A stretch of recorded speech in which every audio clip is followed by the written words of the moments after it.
Let's do this. Let's do this. Bring this down.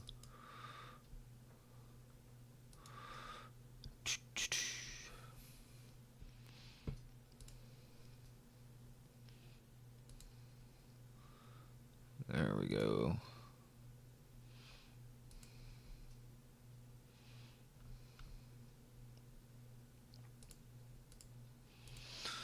All right.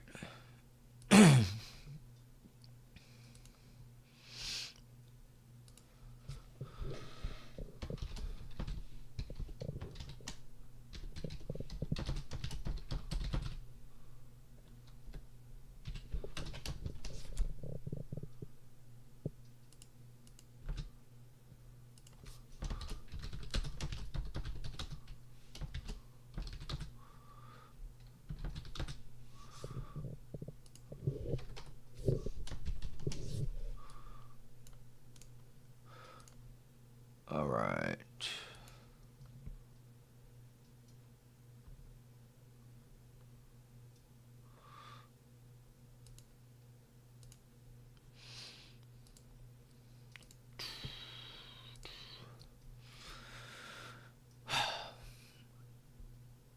All right.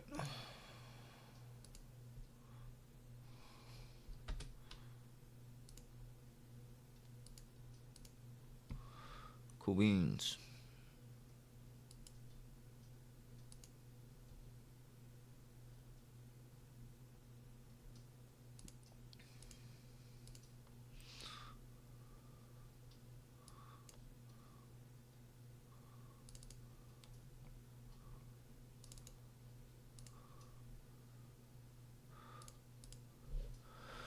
Sorry guys, just getting some things finished, setting up.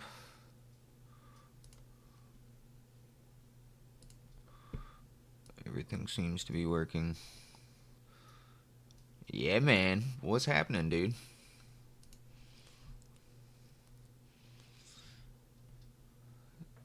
Let's see if my multi-stream chat is gonna work tonight.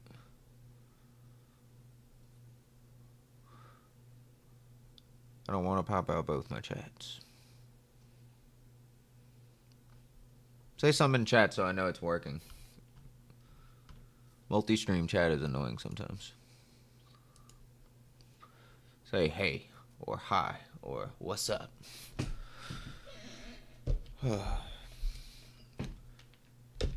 Technology can be a pain sometimes. I've been having trouble with my stuff.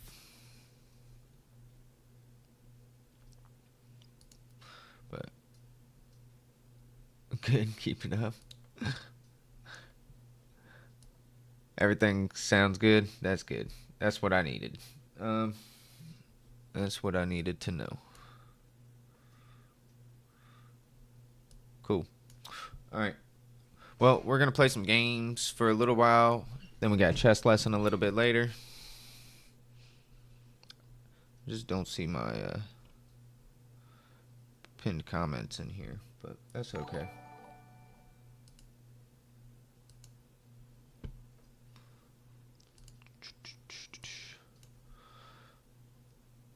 Twitch, say hi to YouTube. YouTube, say hi to Twitch.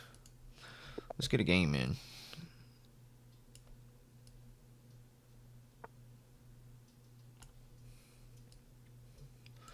All right, no luck, just skilled. Let's go, my friend. I'm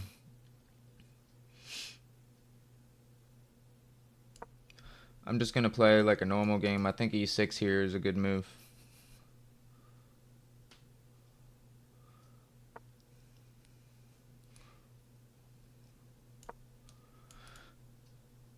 I'll attack the pawn.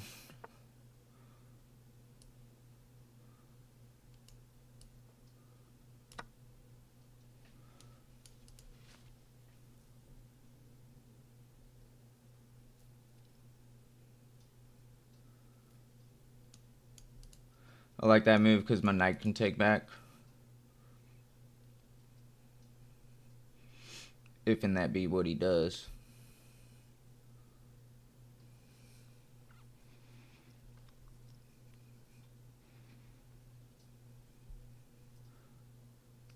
He can kick my knight. That's probably what he should do.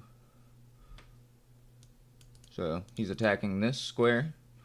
So we want to go back for sure.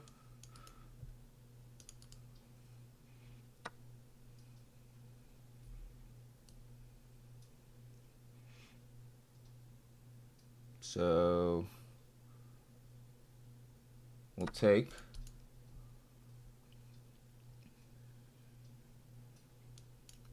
We'll play e6. We'll get our knight out. Just be chilling. So I guess he just wants to double my pawns. But I can do this, which doesn't double anything. And then just try and kick out the bishop. And I guess if he takes here, I take with the queen. Just because his queen is kind of eyeing this square.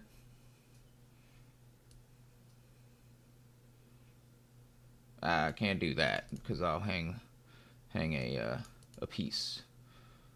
But what can we do? If I do this, his bishop can't really just stay there. And then he can't take this.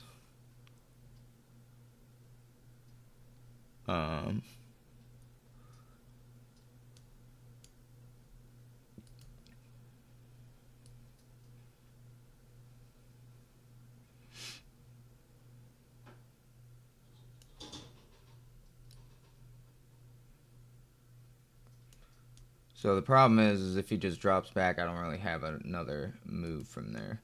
So I kind of like this, but then he just maybe drops back anyways.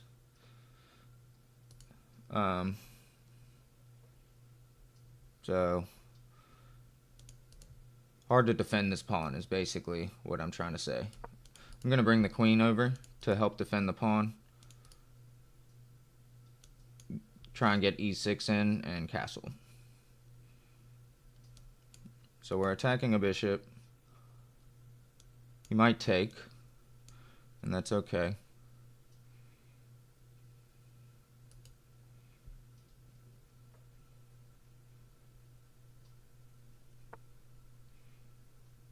Okay.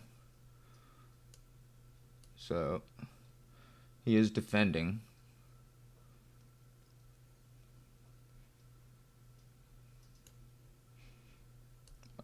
I'm going to play e6, give my king a little room, get the bishop out, castle. Alright. Starting to build up that pressure a bit, isn't he?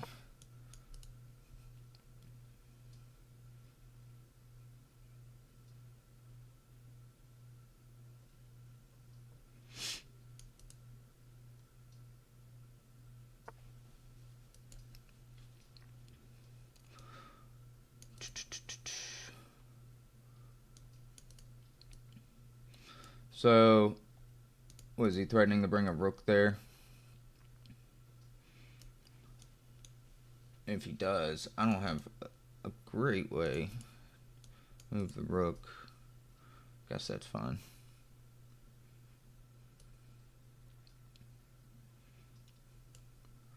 So what do we have going on here? I kind of want to keep it developing.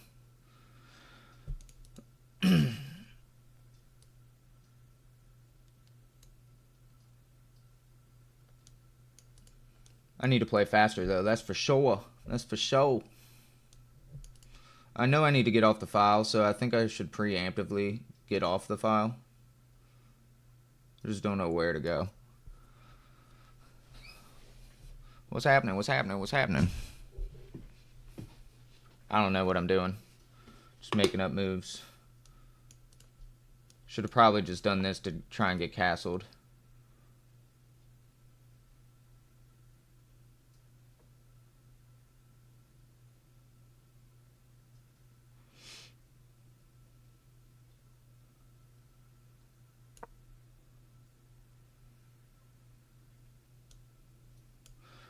Probably sliding the rook over one square would be smart.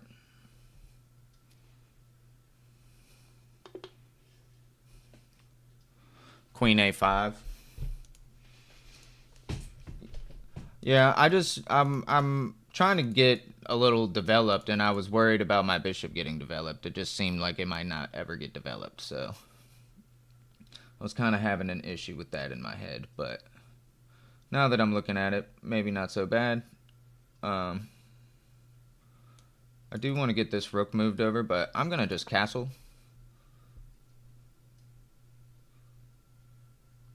He should probably castle too.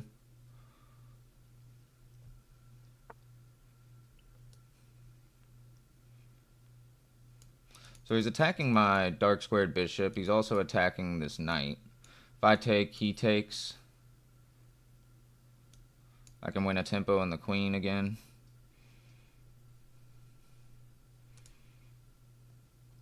Could move the bishop, like here. So he is like double attacking this right now. So if I go here, he could potentially take. No, he can't. What am I talking about?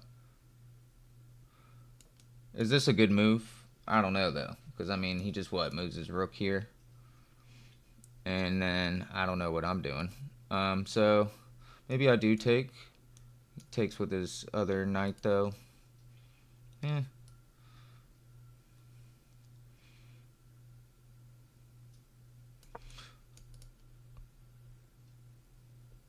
I'm going to do this to attack his light squared bishop.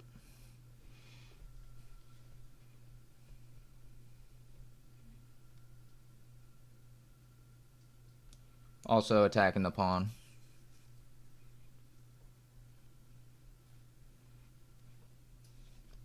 What's up, Jimmy?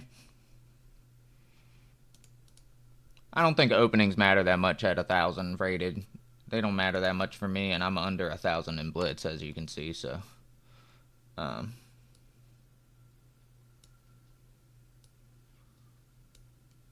So I've got to take that. That sucks, but kind of is what it is. Maybe I'll get checkmated. You can move the bishop now.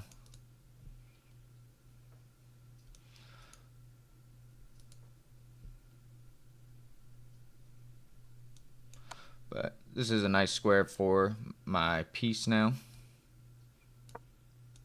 Slide this over. I need to defend that, but I can just throw my bishop there. So he's gonna like checkmate me on the next move. So I think we stop that.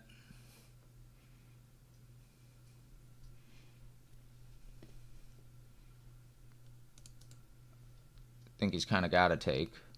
There's a lot of moves here. This is still hanging, but I haven't had time to take it yet. Oh boy, is right.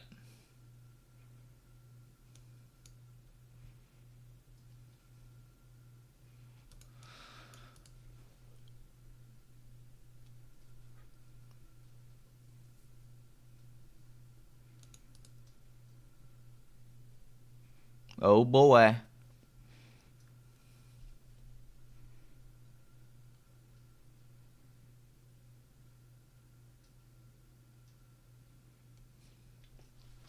Is that a real thing? I thought that was just people making jokes. I don't know if that actually is a thing. If you fart in a bottle, is it actually going to stay there? It's a weird question. Take with the queen with check. Seems like kind of the move, right?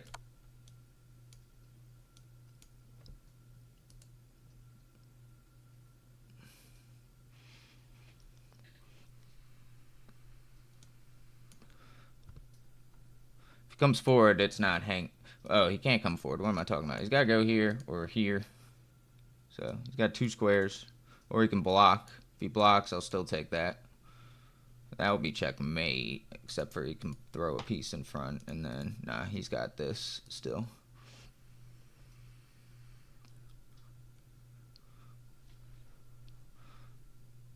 This is bad for him, though.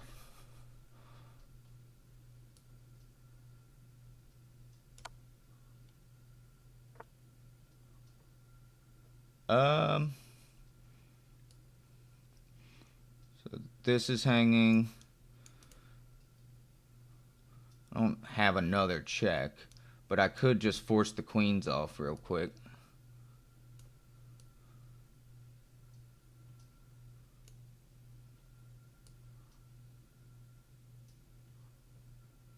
Do I force the queens off?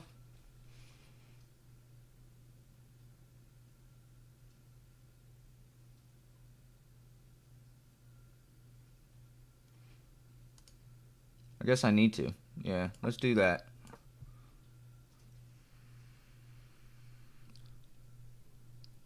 I was gonna hang my queen if I took that, so. We're up material. We don't gotta be that greedy.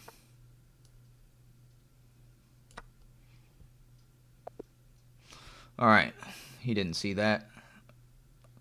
I almost fucked up there and took it.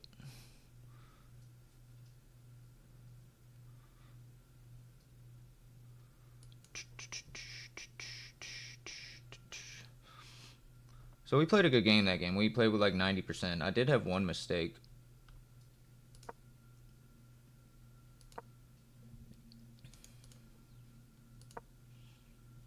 Okay, so it wanted me to take. And I agree.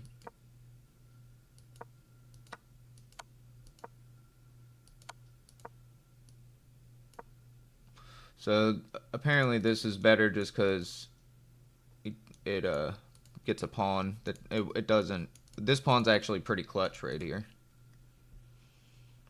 It's defending from this knight ever moving really. And getting this would have been sweet because then I could have a wall. But he might not have traded here. The way I did it, he like had to. Guess he could have defended the queen. Well, the queen was defended, so he could have left it, let me trade, but I still would have. That was a good game. Played pretty solid. Oh, whoops. We just reviewed that. We don't want to do that again. We want to play a new one. Play a new one. Let me get water. Ooh, I got my tea from earlier.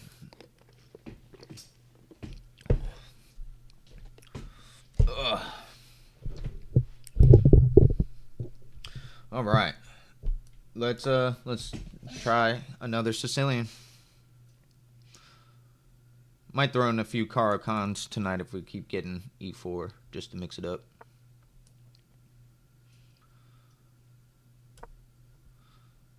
So far, main line.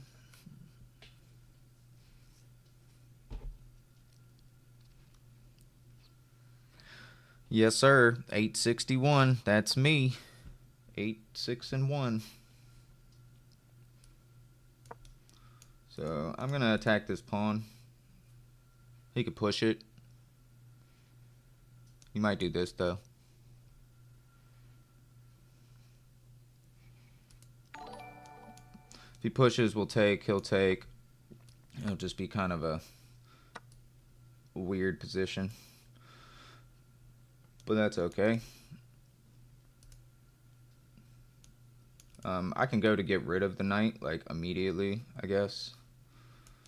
If I do this and he puts a bishop here, that's kind of annoying. So let's stop the bishop from ever coming here.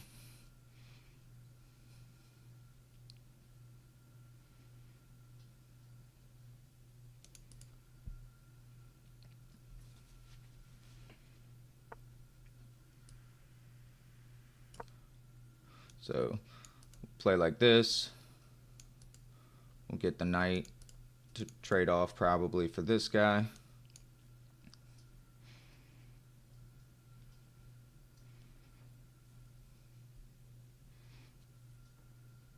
Yeah, I know. This is the Sicilian. The delayed Alapin variation. I said yeah, what Jimmy said. I might play some Caro Kann tonight, is what I said. Not I am currently playing the Caro Kann.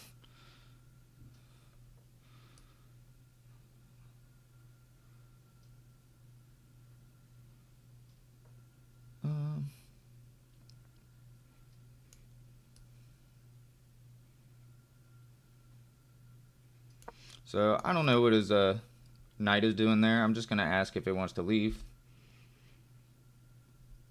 Allows me to get castled hopefully in a second. I could be winning tempos on his bishop, but he's just going to back up. Could go here. Well, no, he can't. He couldn't have gone there before I did this. Maybe he could have. Just my queen sees it. I thought I had something different there.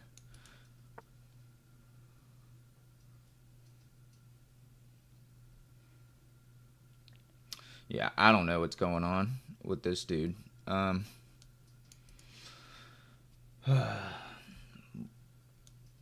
I just take that? I mean,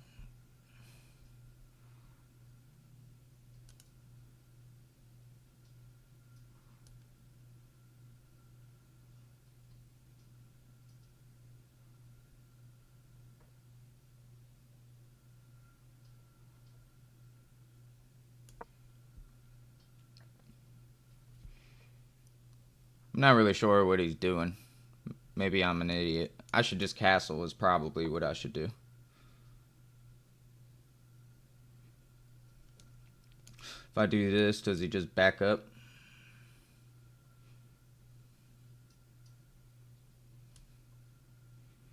If I do this, does he take with a pawn?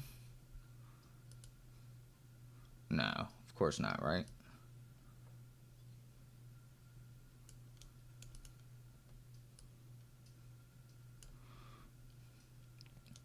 Takes, takes, takes,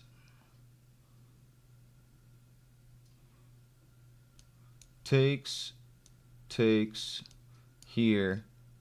His queen's got to move again. No, because this. Who's he going to push? I don't know if I really want that either. But maybe not the end of the world. Let's tell the bishop to move. I feel like that move's been screaming to be played.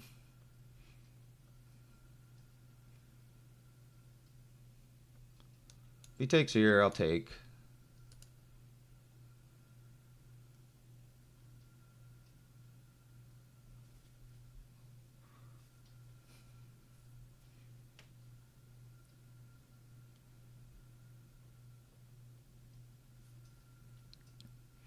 Trying. Feel like we're pretty good and developed here.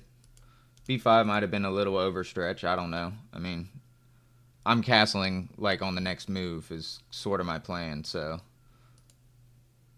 he is castled, so it might be a little dumb of me. I just was kind of worried about him pushing, but I guess it's not that bad.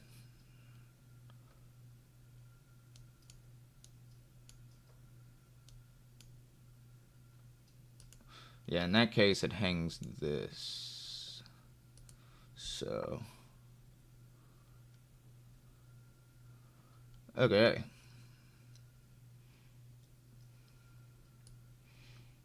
Yeah, I'm going to castle. I feel like that's what we wanted to do. I probably should have thought about him putting his bishop there, because now I just got to move my rook, but that's alright. I'll move my rook here and probably just do that if he does do that. Yeah. Let's see if that's what we want to do. I could also do this.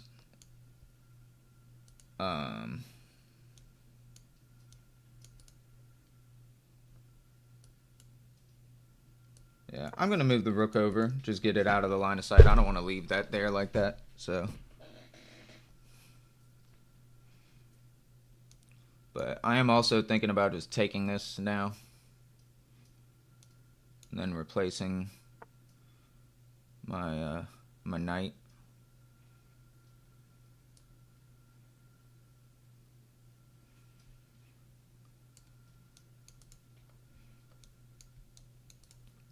I mean, I like that he gets a messed up pawn structure here like that.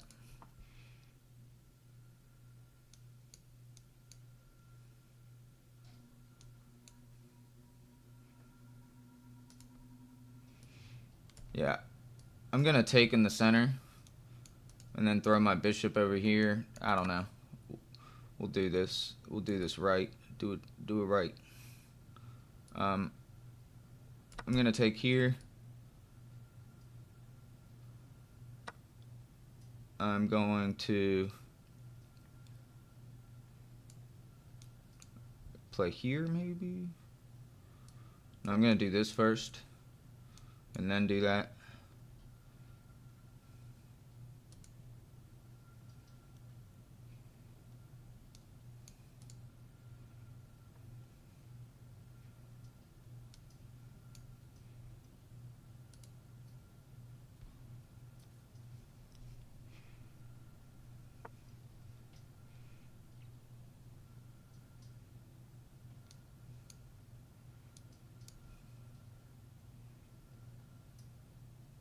So I definitely want to be the one that has the light squared bishop, like the bishop pair. So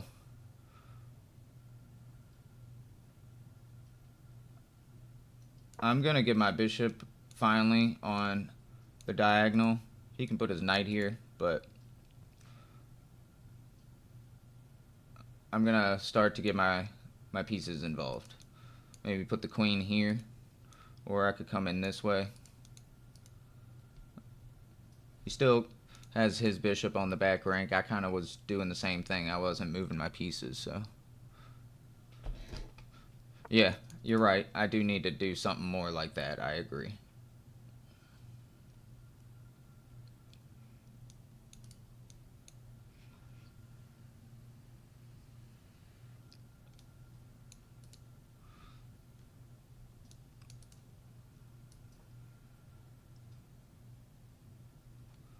If I do this and he goes here, am I okay trading?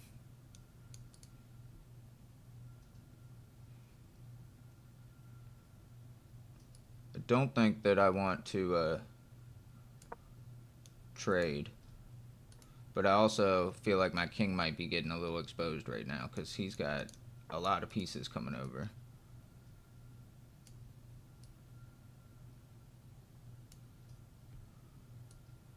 And I can't do that either. I just fucked up. Big time. So if I do that, what is he going to take?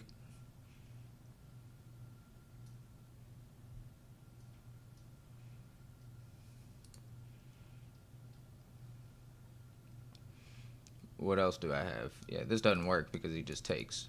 Can't come in here, can't come in here. I really gotta push it. I don't have much of a choice. I can't take either. If I slide over, he comes in, that's just checkmate still, so we'll just sack the piece back, I guess. I still have powerful bishops.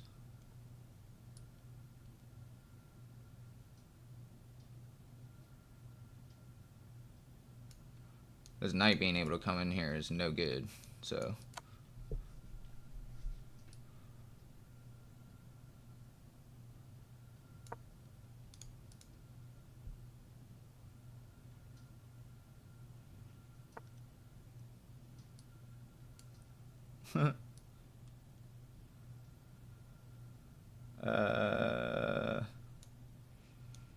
Definitely don't want to do that.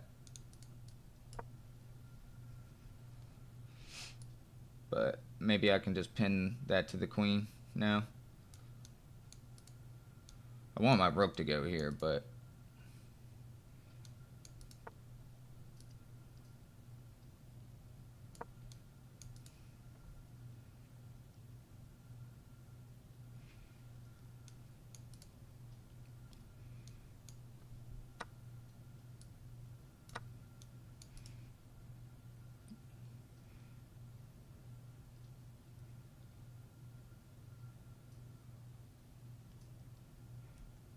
I don't think he can do that.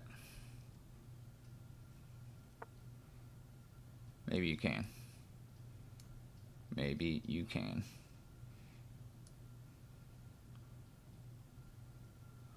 And I can't do that.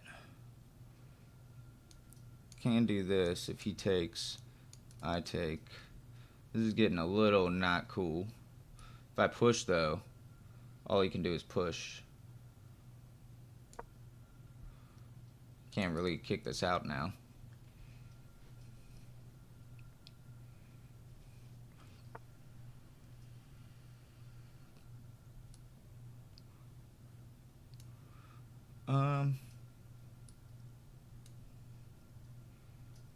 I need to defend, baby.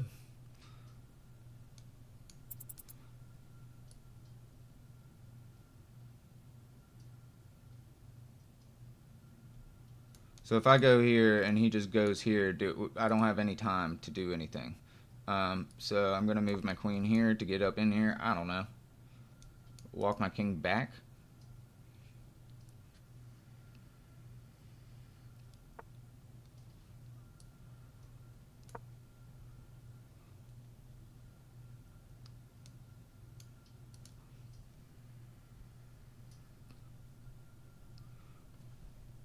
I have no idea what I'm doing. Feel like I'm walled up though.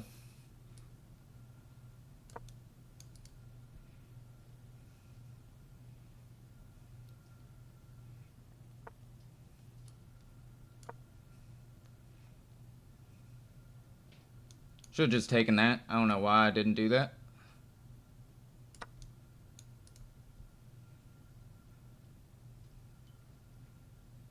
I don't know why I did that.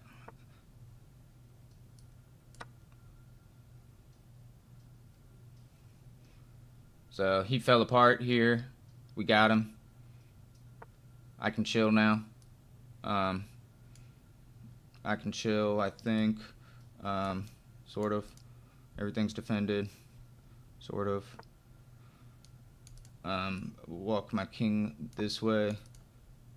So the pawn is unpinned.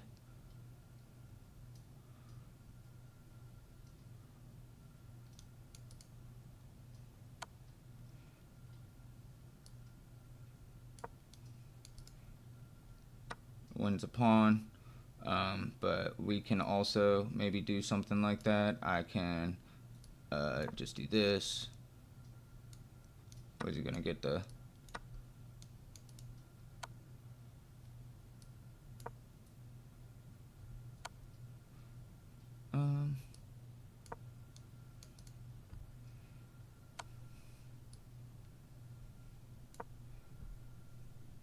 He's playing really fast, but I'm up all the material. All I need to do is like force a queen trade, if I can. So I wanna. Okay.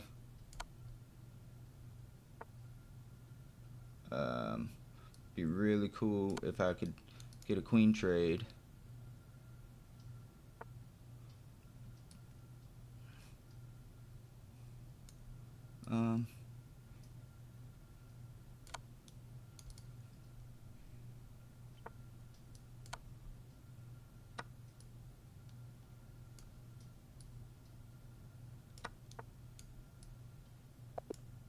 Alright.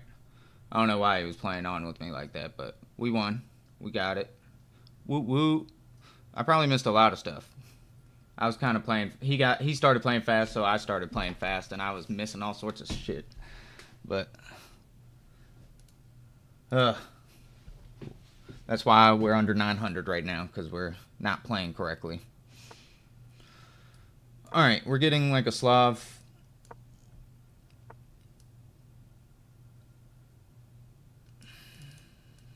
Let's see what I can do. Alright. My guy is playing solid. Playing solid. I like it. So, see if he does this. It's not a good move. Castle.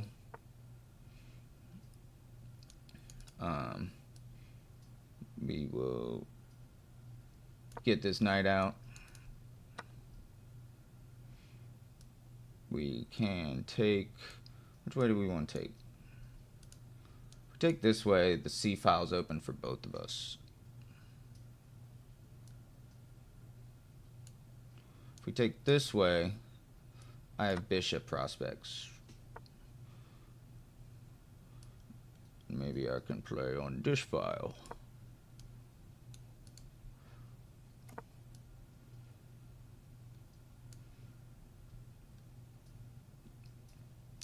Alright, so mission accomplished. We got some pieces here developed. Now what do we want to do? Not a lot to do.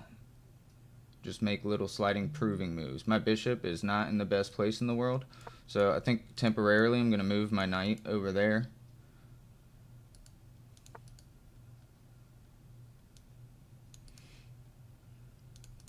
So, not sure what the idea is with that. What is it going to go here? I think we will play a move like h6 just to kind of stop his knight from going there. So if I do this, what if I just take with the pawn? That's a fork. He takes, I take, he takes.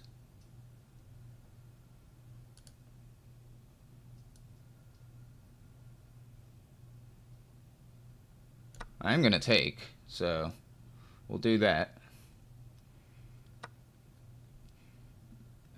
Trade a few times. Guess I don't have to keep trading.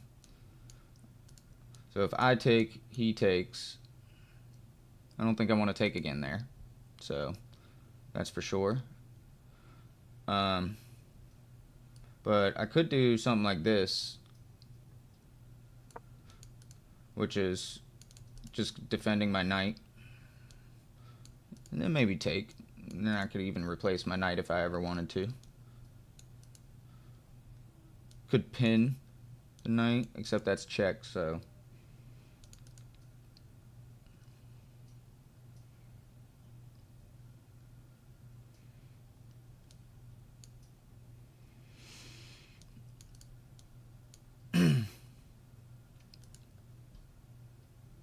He's actually got like a lot of control right here because his bishop is fianchettoed. So I mean, this square, he kind of owns this square. I don't have as much control as I feel over it.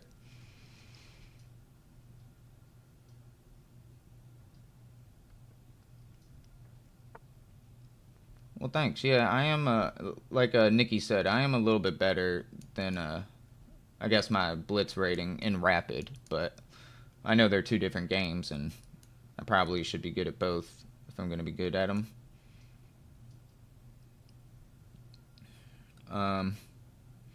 So let's see. I think I'll take once.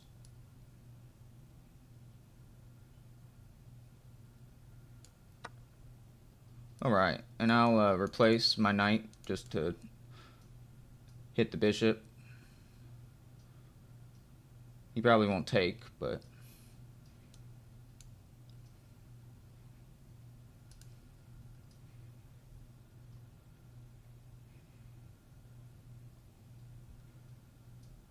if he gives this check, I'd move.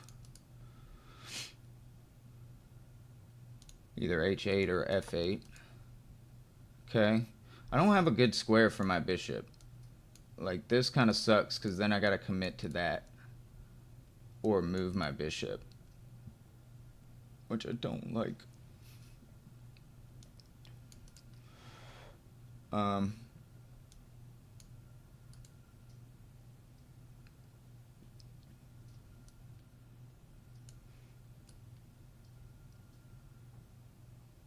My God, what do I want to do?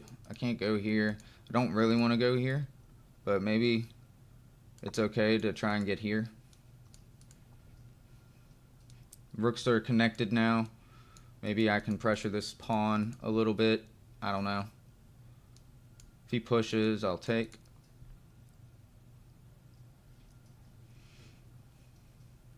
The last game, I brought all my pieces kind of away from my king, so I was trying this game to keep them a little better, a little closer to home, you know what I mean?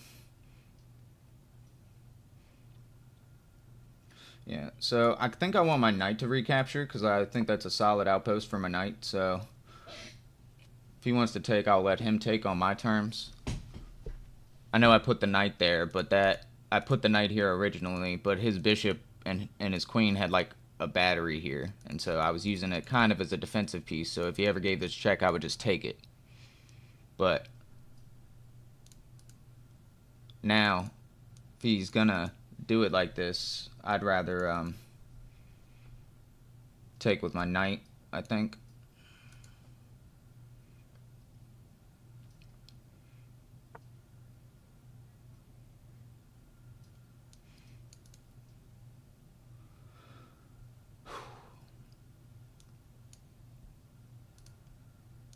Boom, boom.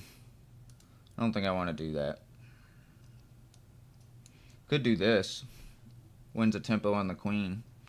I don't know what I do after that, but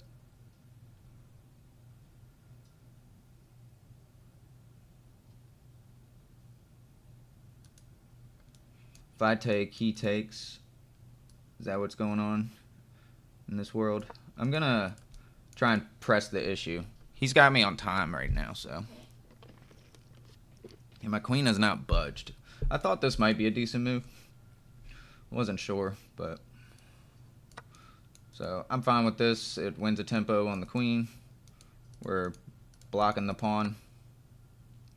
Okay. Never mind. Never mind. I don't like it. I don't like it.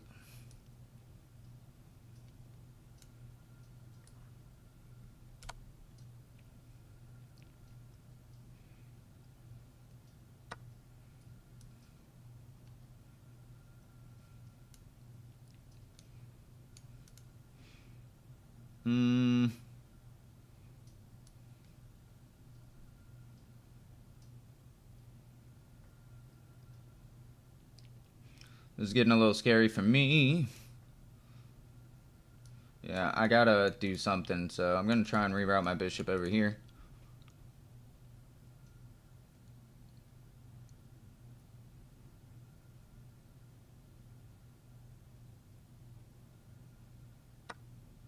My piece was hanging though, so I don't know.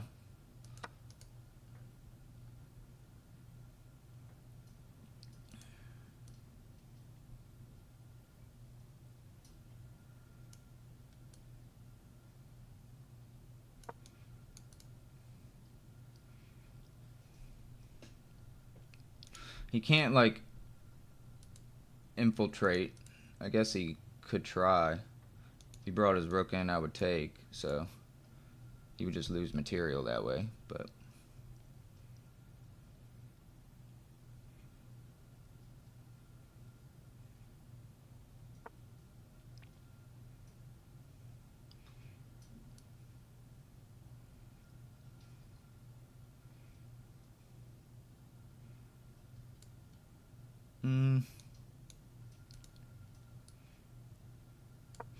I'm gonna put the bishop over here helping defend my last of my pawns that I have, and I don't know, try and get this rook on the file. Actually, I think that's c8 is a better square for it. Got my chess lesson in about 30 minutes, guys, so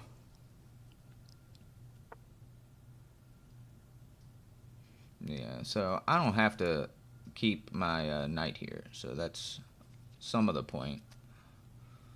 Some of the point. Now, where does my knight go from here? I don't know, but this is a kind of good move, maybe. Back. At least covering this infiltration square. This is covered by my queen. If he pushes, I mean, I can't do anything directly about it right now, but we will try to just pressure.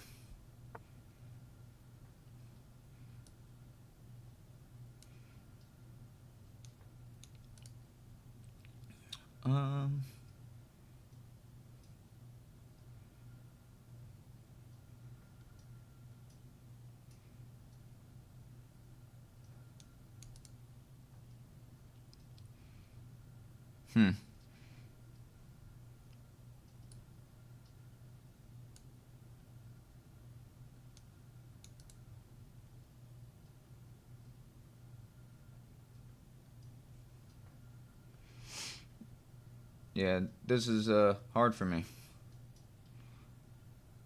This is tough. I'm not sure what to do here anymore. I have 29 seconds.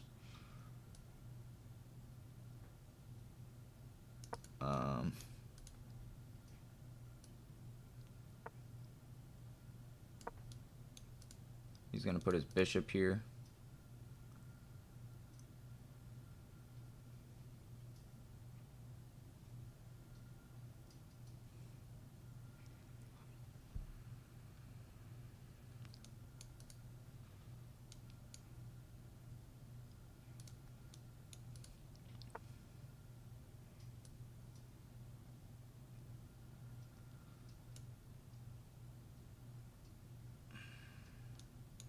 I can just take the pawn now. I'm going to.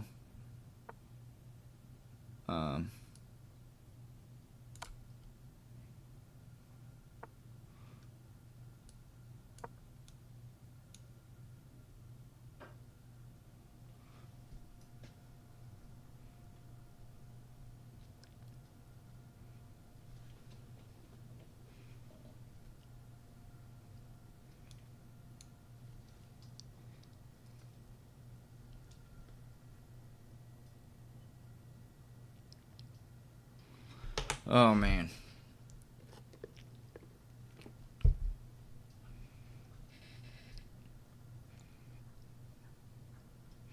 Queens are still on the board. Like, this doesn't mean anything, but hopefully I can finagle something from this.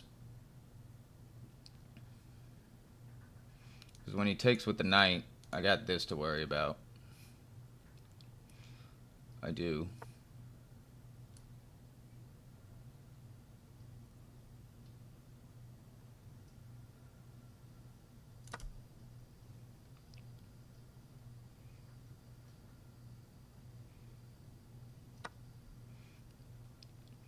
So, do I come in with my my queen or what? I think I do this to try and defend, and I don't know. Maybe the rook can come in like this.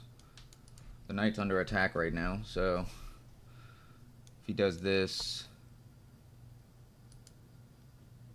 okay.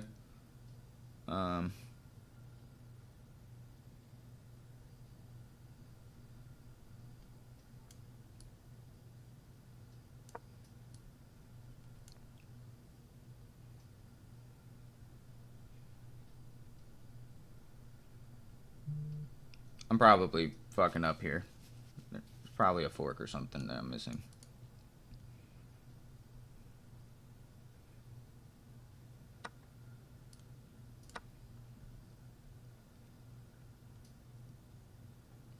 Alright, feels a little cleaner. Maybe it's not, but I will try to attack things.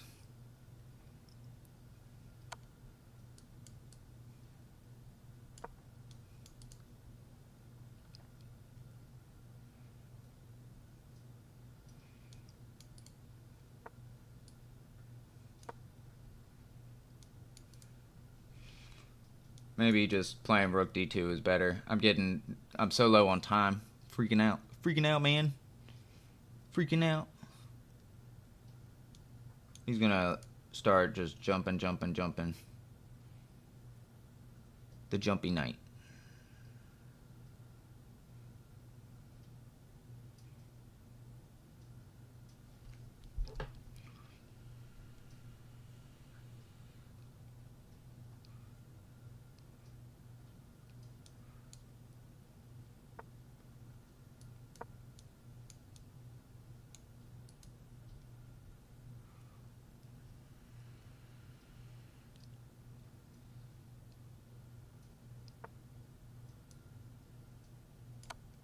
Check.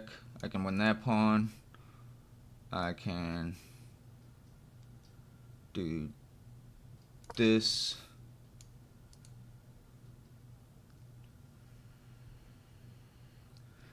He can take.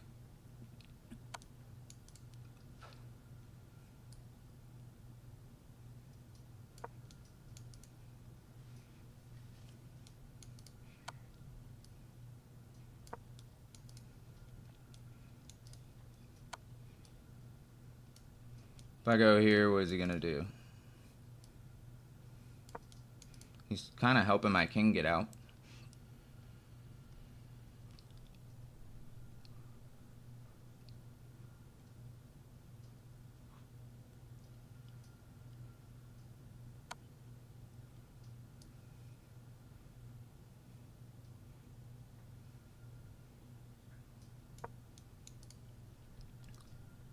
I don't know where he goes now.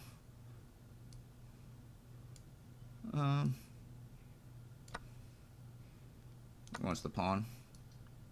Okay.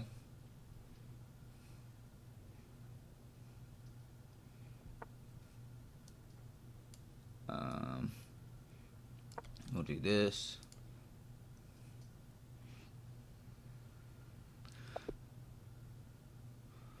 All right. I don't know why he resigned. He played long enough. He could have just kept going. Oh my gosh. Ugh. That was soul sucking right there. I'm sorry if that was brain numbing for some of you guys. I'm a low ELO chess guy, so kind of is what it is. All right. D4, baby. D4. Let's play a London. Let's play a London. Let's do the London.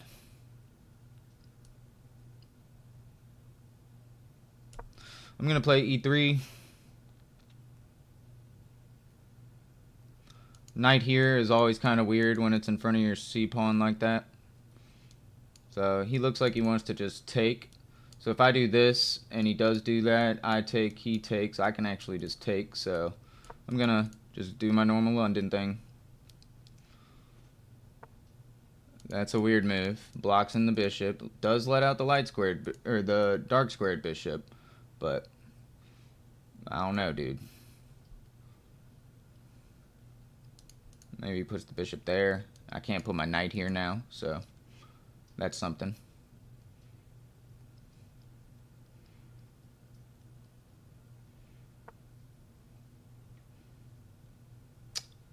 Okay, yeah. So I definitely want to get castled, get my bishop out, get this knight over to d2, and it's pretty much the London setup. Get this pawn pyramid, get this guy out from the back ranks, and you're good to go. I'm going to do castle before I play knight to d2, just because I might want to just break things open.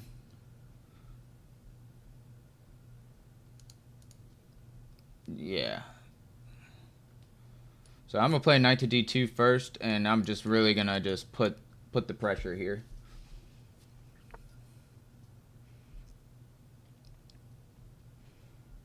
Yeah, so I am not bothered by this at all. Again, I'm just going to do what I was going to do anyways, and we're going to open up the board.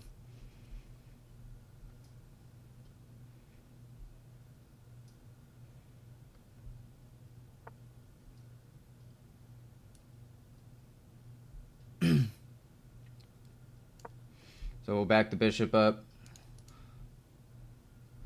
and we're definitely gonna play this move. E4.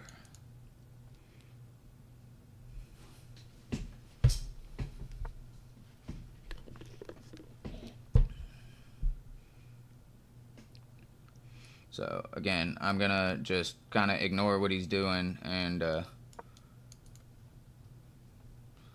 if he takes here, I might even just take. I don't know. It doesn't really work, but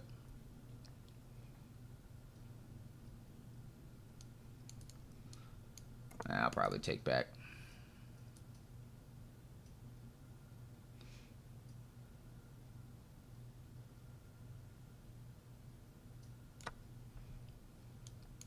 So he's going to take back.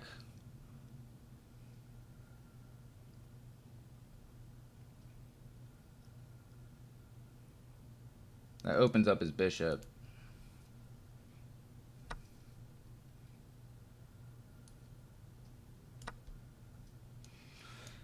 I don't know if this is necessarily worth it. I'm going to kill like all my attack if I do something like that.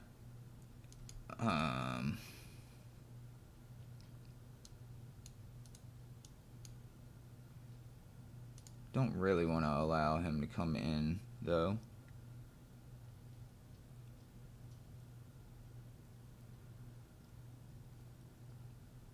How do I put pressure on these pawns?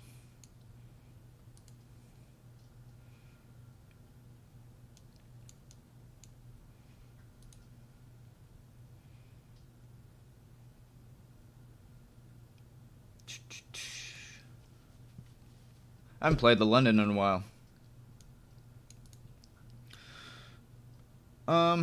This is usually my beast bishop, and I don't really want to get rid of it. We're just slowly going to make his bishop really good, if we do.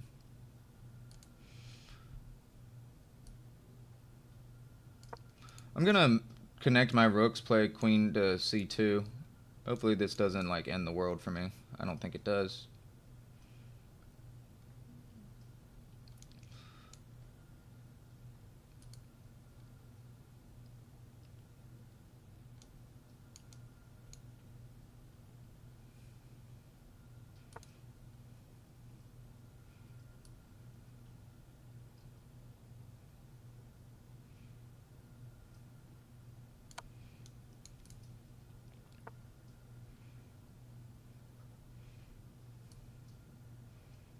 So I'm not sure what he's doing in there, so I'm going to ask him to leave.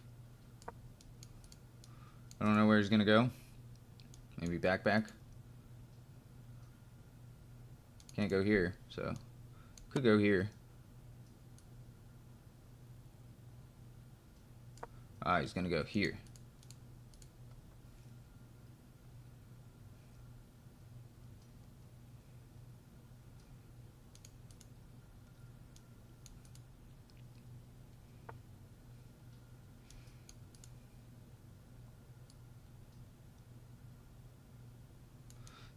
So if he does that,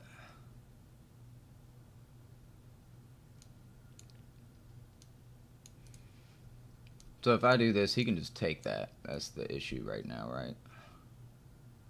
I can't take that.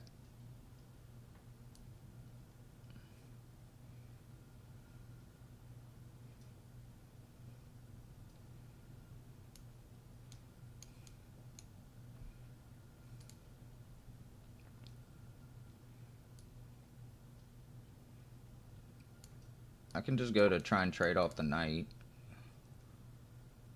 This is probably going to lead to a checkmate for him.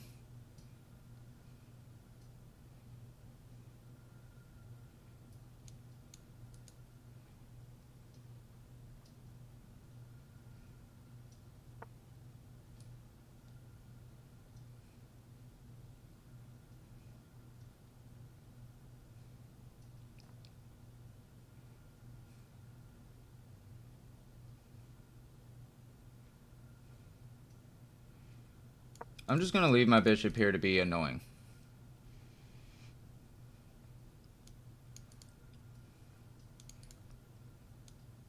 He comes in here, I take, so...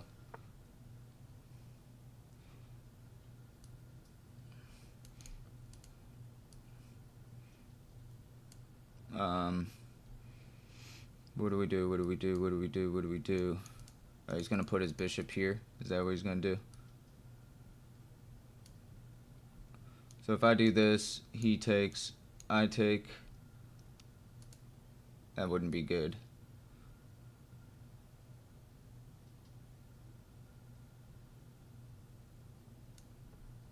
What if I do this? Am I going to get checkmated here? I guess he doesn't have this because my knights. I'm going to try and attack. I don't know. I'm hanging this, though. I need to really be careful.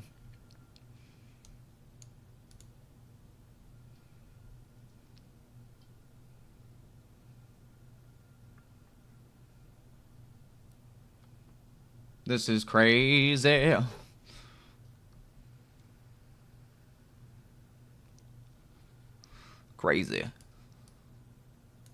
Craziness.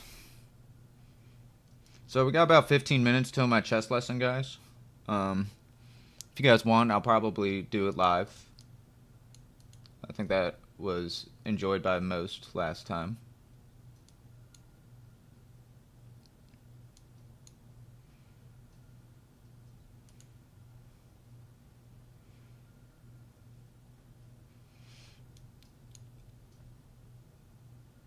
I don't know why I want this so bad, but I feel like there's something to it. Alright, so he is defending the pawn, and he's attacking my bishop. He now controls these two squares pretty well. Pretty well.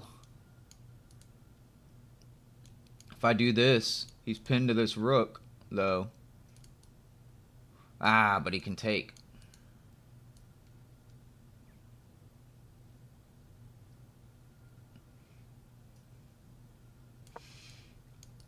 Alright, fair enough. You got me. This dude is playing like wild.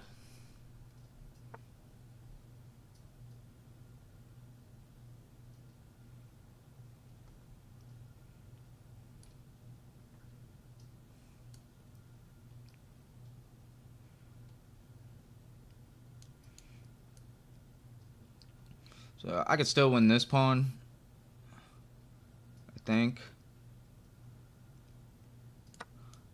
I'm gonna. If he moves the knight,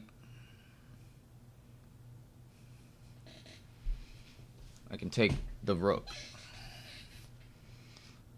Can't do this. Alright, he saw that. Not really hard to see, but it was there. I'm gonna ask the knight to go somewhere, because I don't like that the knight's there. I got super light squared weaknesses, but my plan is to maybe bring my king over and drop the bishop this way. Be a little more defensive minded about things.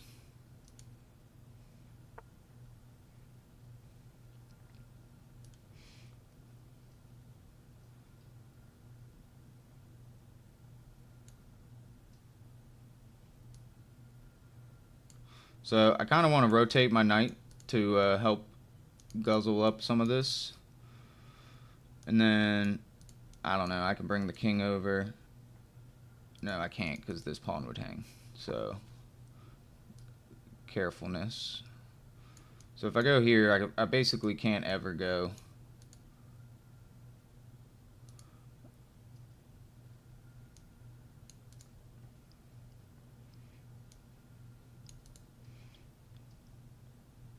My queen is like offsides now, which kind of is not good. And I don't have a lot of moves, so I'm going to I don't know, bring a rook over here. I need to get my queen back in action. She is not doing shit over here. It'd be cool if she was over here. He has so much control on this side of the board.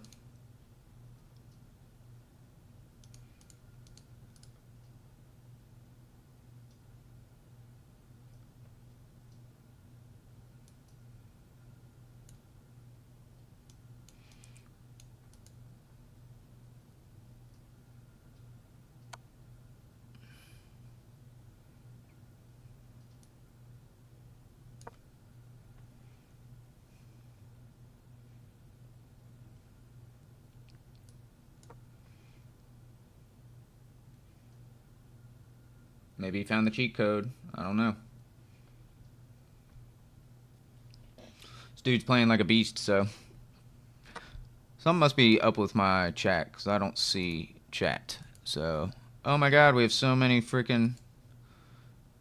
Oh my god, I'm sorry guys. Something is wrong with my dang chat. I knew it was quiet. It's too quiet.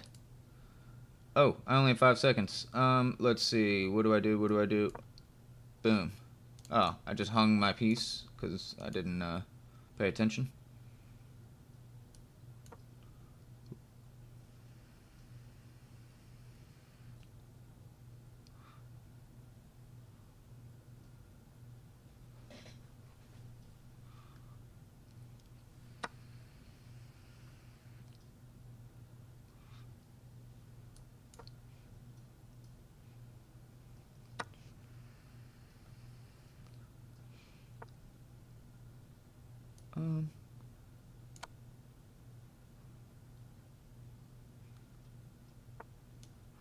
If I do this, what happens? I got nothing. I got nothing. I got nothing.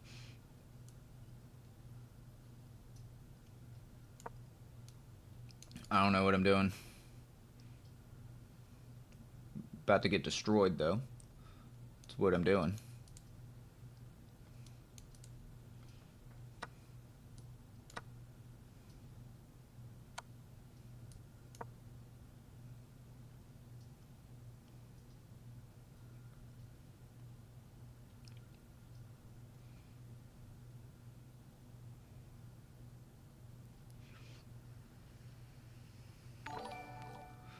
I have no time, so this is just ridiculous.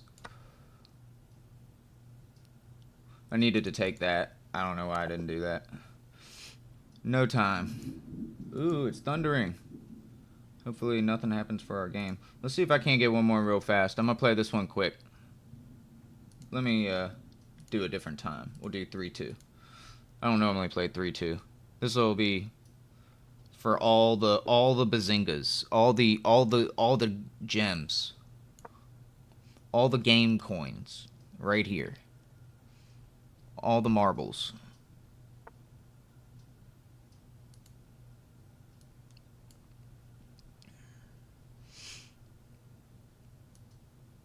I felt like they were gonna get mated, but they did not.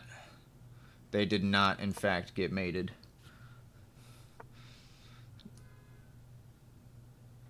Let's play a Joe Bobby. Joe Bava London.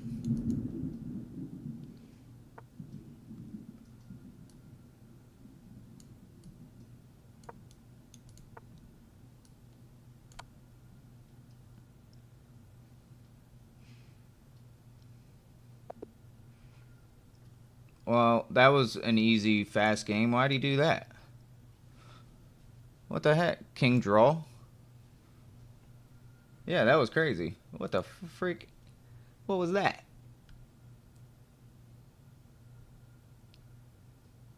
I mean, he's had quite a few losses today, but he's won some games too.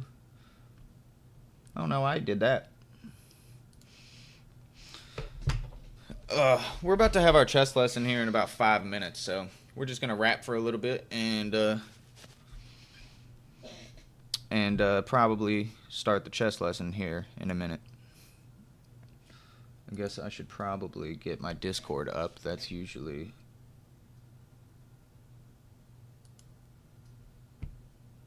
what is going on.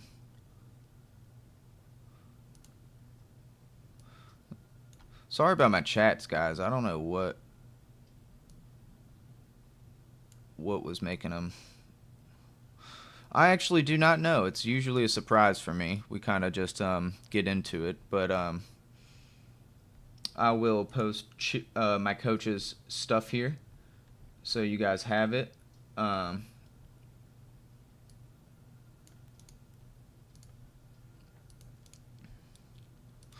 We'll switch this.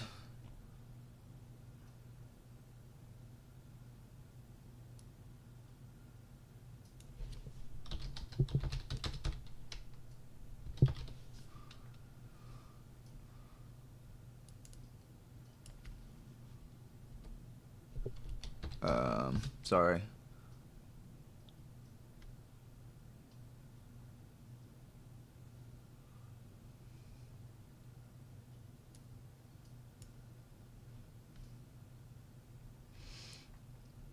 Alright, that's good enough.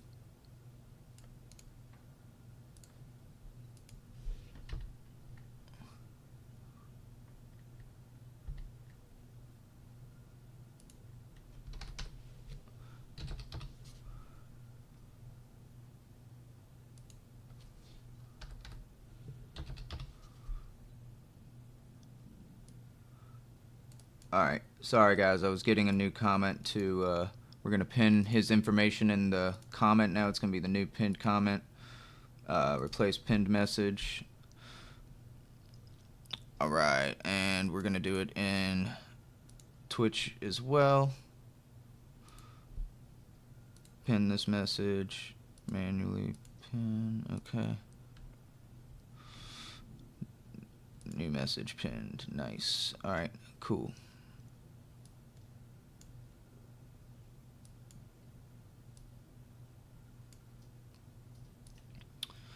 Let's see where he's at.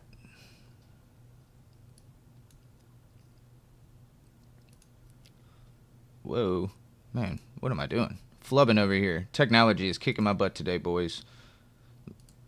This is a pain. Because my chat's like messing up. If my chat wasn't messing up, this would be great. Chat keeps messing up. Alright, so we got that in the pinned comments. Streamer mode. Let's start a voice call with our boy. Make sure everything's good. It's good. Hello? Hey, what's up, man? Hey, can you hear me pretty good? Can you hear me? Yeah, I can hear you. Okay. Speak Voice again? to the chat. Too loud, too low? Let me know. You're a little better now. Can you guys hear him in the chat? Or say hi. Hello? Hey. We'll say a sentence. Today's chess lesson is about, or... Today's lesson is about pawn structures, and we're going to be looking at the different pawn structures you can get in the game and how to go about playing them. Not only that, but also how to find strategies and ideas that stem from the pawn structures. And maybe sometimes in the middle games, you may feel like you don't know what to do and what the right middle game plan is, and then basically that's going to help us find the right plans. Okay. Everything is about the pawn structures. So let me just invite you here. All right. There you go. Your audio's messing up a little bit right now. It's it's because I've got your stream open. I'm gonna close it then. There we go. It should be better now. Okay, sorry about that. All right. Oh, I see it. There we go. Okay. All right, guys. So I'm gonna talk to the chat here and there, but we're gonna be kind of quiet and be paying attention for the next, hour or so. So, all right. Okay. Take it away, Chili. That's good. Okay, so let's do this. So like I was saying, you need to find good plans in chess. Like, you need to have a plan in chess. You can't play the game without having a plan. Such so there's the saying, which a bad plan is better than no plan at all. And that's really true because, like I just saw in your game you just played right now, not this one here with the Joe Babby London, but the one before that. You had a really clear plan of attacking on the king side, and then somewhere along the lines you kind of switched over and played like queen b3, with the idea of attacking the king side as well, but also to grab a pawn on d5. And then your pieces going off in different directions, that kind of messed up your game. Okay. So it's important to stick to a plan. That's very key. And why do pawn structures define the plans we're going to play? Well, if you think about chess pieces, they all need to work harmoniously. And it's as if they were one big entity. So you can think of like the king as the brain, the queen as the heart, and these minor pieces as other internal organs. And you need these... You're breaking up, my friend. Yeah, I don't have anything open. Let me just try reloading my page. Yeah, I got you on mute for the moment just because it's static. Sorry, guys.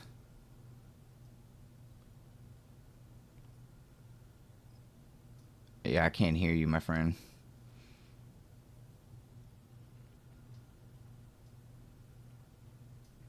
Yeah.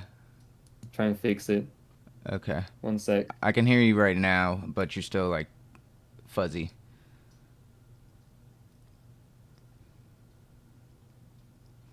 Sorry, guys. It's just part of it sometimes.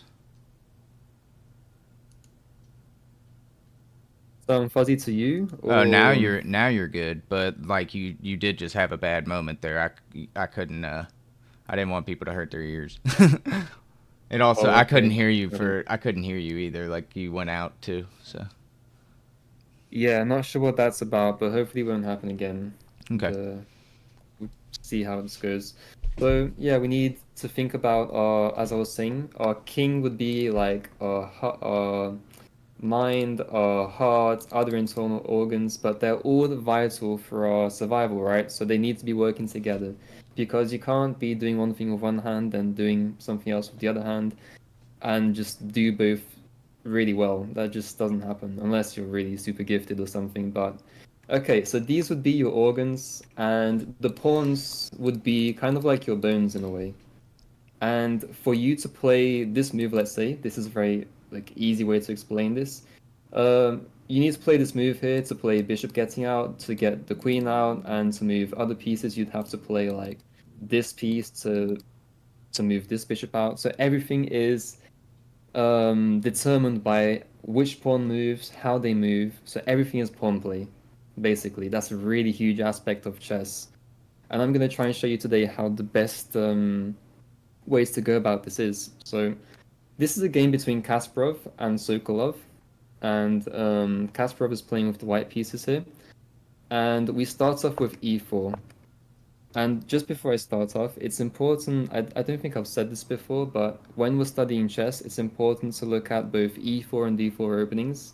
Even if you're a d4 player, it's good to look at e4. Even if you're an e4 player, it's good to look at d4, because sometimes you may just find some very common tactical motifs that end up working in different positions that you see in the Nimzo-Indian, but then it somehow applies to an e4 opening or vice versa. So it's important to know many different ideas and many different game plans. Just be as diverse as possible. So here he plays knight f3, and against knight c6, we have the Scotch game where we play. Hey man, you're breaking up again bad. To the point I can't hear you right now.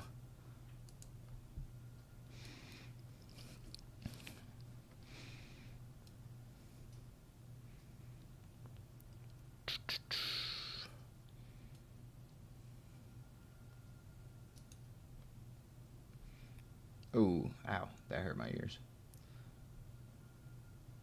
Sorry guys, I'm trying to, I don't know if you, I mean, I'm sure y'all can hear, because on my, I hear what y'all hear, and that is pretty loud scratching.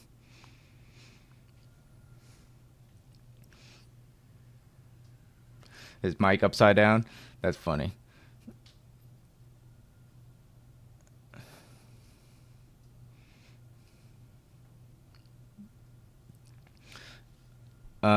So we're waiting for him to, I guess, reconnect, because I can't hear him at the moment, but I'm sure he'll be here in a minute. Sorry, guys.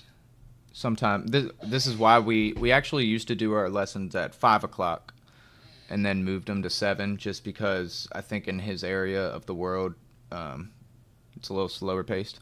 Oh, there you are. I can hear you at least, but for a minute there it's still gravelly, but Yeah, don't know what to do about this. It's having some bad connection, I think, with Discord and stuff. It's the Friday night. It's probably popping. Yeah, people are out partying and using the internet too much, and I don't know. Well, we can try and get through this a bit and see. Sure, yeah. How it goes. I'm sorry I'm just trying to let you know when it happens so that Yeah, perfect. It's good. Or you can type a dot in the chat as well, and I'll see that, and whatever. If your audio doesn't come through for me, then I'll know as well. So, okay, so we play d4 with the idea of playing e takes d4, and as black. And now knight takes d4, and this is known as a common theory from the Scotch gambit. And now knight f6. I noticed that Kasparov's going to do something really strange here. He's going to take it. And you may think, why would you do this intentionally?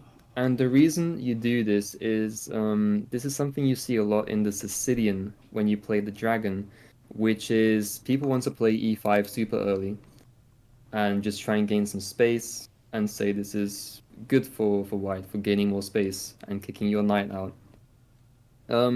And this is exactly what Kasparov aims for when he plays knight takes c6, removing the defender of e5, and then he can play push successfully. But now queen e7. So what do you think about this e4 pawn, this e5 pawn? Does it look like a weakness? Does it look like a strength and an asset?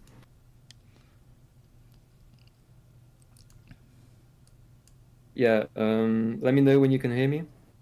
I'll keep speaking here so you can.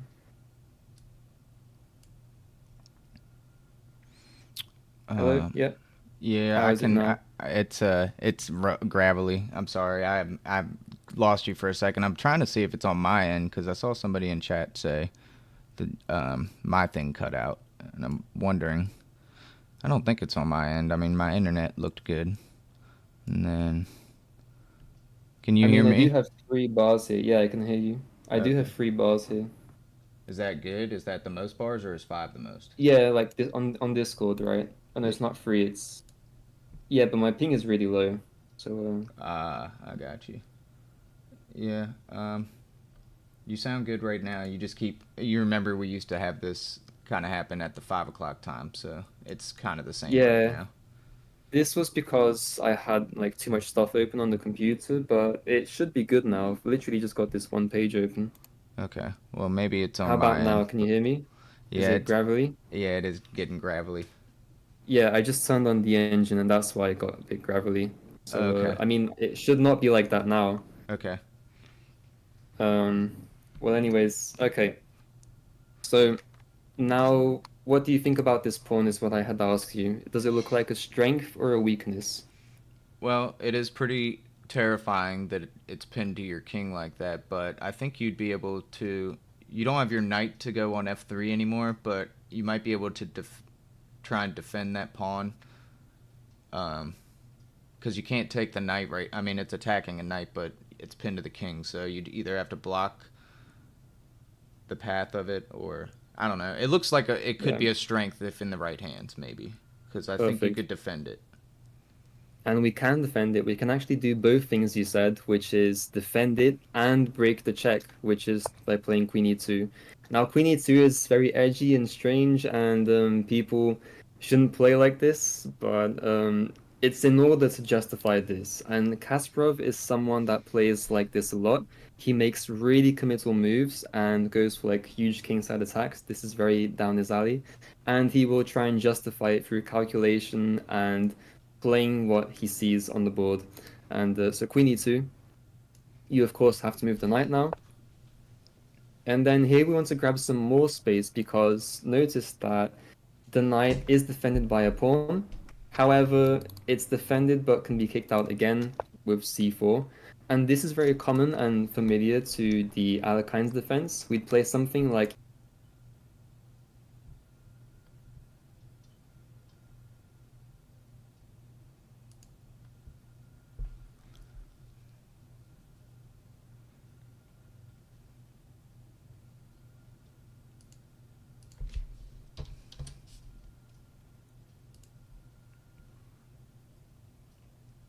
You're back a little bit. dude, I'm gonna try and open your stream again because maybe that will suck up more internet to my computer. I don't know. I know it's We're gonna try and frustrating. get I'm through sorry. this. I'm sorry. It's just I can't hear you when it happens, so I don't know. It's hard to follow. What I mean. How's yeah, I know how it is. It sounds really bad, but okay, how's it sound now? You sound good. Okay. I'm just worried that it'll happen again. So. It probably will. It probably will, if I'm being honest. So okay, so c4 here. Black would like to not move the knight a third time, especially since it's almost trapped. So bishop a6 comes in, and now you can't take because of this pin. So this is something that Black configures to try and not waste too much tempi. And now we need to find the correct plan here for white. Now, of course, we obviously want to castle really quickly. What would be the best way to castle? Which Um, side attracts you most, queen side or king side? I would rather do kingside because you only have one piece to do it. But it's gonna take more or less the same amount of tempi, right? Because we're gonna have to play like either 1, 2, 3, or gonna play 1, 2, 3, or 1, 2, 3. So either way, it's gonna take 3 development moves: 1, 2, and then castles, 1, 2, and then castles, or we play 1, 2, and castles. Yeah, I guess it's the same amount of moves, but I do feel like it looks safer on the king side. But maybe the queen side is better, just because you're developing your pieces No, and no, no, yeah, the king side's better. So okay. the best way to do this, of course, is we don't want to break this pin because if we do, we may lose the e5 pawn. So we want to play g3. Think And at g3 with the idea of bishop g2, we can castle then, and this is very good for us. You could play also b3, but this looks a bit slow. It's not really the vibe of the position. We really want to get castled quick. And by doing this, I mean, yeah, we could maybe try and set up some more aggressive pawn play with, let's say, f4 and just delay castling. This is completely possible. However, if you play this, it's going to take too long for you to get castled, and it's not going to be worth it. And if you play g3 now instead of f4, then something like this will happen. So 2 attackers on the pawn, castles, bishop, rook a, and the problem with this position is our king is still on this rank. We haven't castled, and we can't play rook f e1. So now we're going to be losing a pawn unless we play something like f4, or we sacrifice the pawn. In this case, you could sacrifice, it would be a bit better. After castles, bishop takes, take, take, take, take, take, take. So yeah, a lot has gone on in this position because we castled. And then in this position, he calculated takes, takes, and then takes, or king takes, and this would be good for white.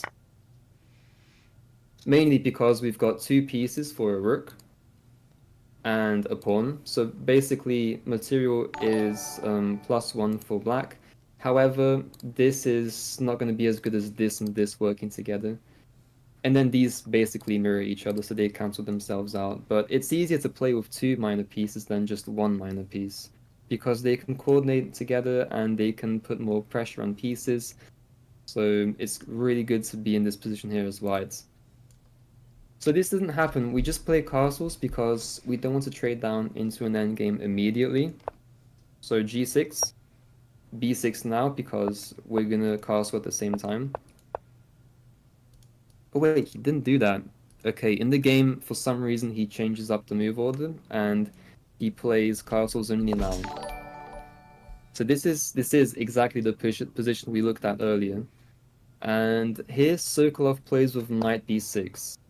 So, okay, we get this position here, and we need to analyze what do we do to make some more progress? Where are black's weaknesses? And the thing we need to look at in this specific example is these pawns here. How do they affect the position? So if we're looking for a pawn break for black, how do we go about playing a pawn break? Well, d5 would be just a pawn break, right? That would be them trying to open up, and they do have the light squared bishop there still, so that could be something. They could also, I guess, they could also try and do d6 too, to try and undermine our pawn again on e5. Yeah, the move is d5 for black, and if you play d6, the problem is now there's bishop takes, and one of the rooks will drop. Okay. So we play this to create kind of like that that structure in checkers when you can't jump over this because there's 2 defending. So okay, knight d5 is knight b6 is the move here, followed by rook e1 and d5 now. We can't take en passant, of course, because we lose the queen. And we can't take like this because we lose like this. So this is very annoying. So we obviously don't want to play anything along the lines of c takes d5 because that would help fix his structure. So if we play takes, these pawns on double, and then this can in the future support the pawn on d5. So we need to play against their weaknesses, which is maintaining their weak pawns. The only way to do this is to play queen c2 and break out the pin. And notice that this is now like a reverse pin because you can't play d takes c4. If you play d takes c4, then bishop takes c6, and we're attacking both of these. So it's kind of like this weird dynamic that's going on in between these pawns, like who's getting pinned, who can take who, and the person who will be able to make the first move will be better. So right now, black can't do this. They have to kind of like play something else. So rook a d8, and now an interesting move, which is knight d2. We complete developments, and we may also be preparating for a d takes c4, where we can play knight takes c4 in response. And then we have like a blockade on these pawns, which would be very nice. So queen d2, black plays queen c5, supporting this c6 pawn finally, and now white has to do something about this. So the best way to do this is following simple development and just playing natural moves. We want to do this by playing rook ac1, lining up these two pieces. So now this is actually very weak. And yeah, black gets scared here and plays d4 because we were about to play c takes d5. Now, this is a terrible move that black has just played, and the reason it's terrible is because these are now not even just doubled pawns, but they are doubled and isolated. And that may seem strange because they're on like a rank that's next to each other, right? This is a different file, but of course they're adjacent to each other. So why are these pawns isolated?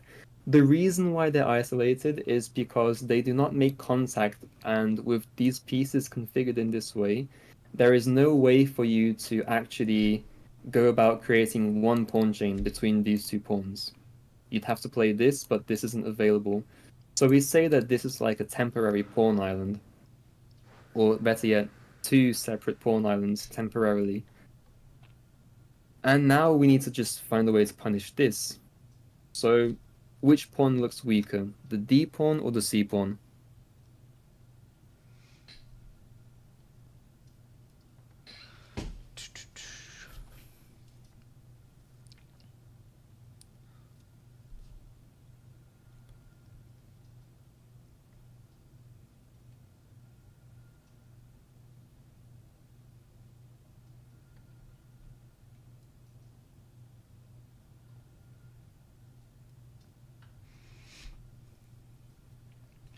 Are you? Yeah, I can hear you now. I couldn't hear you for a minute.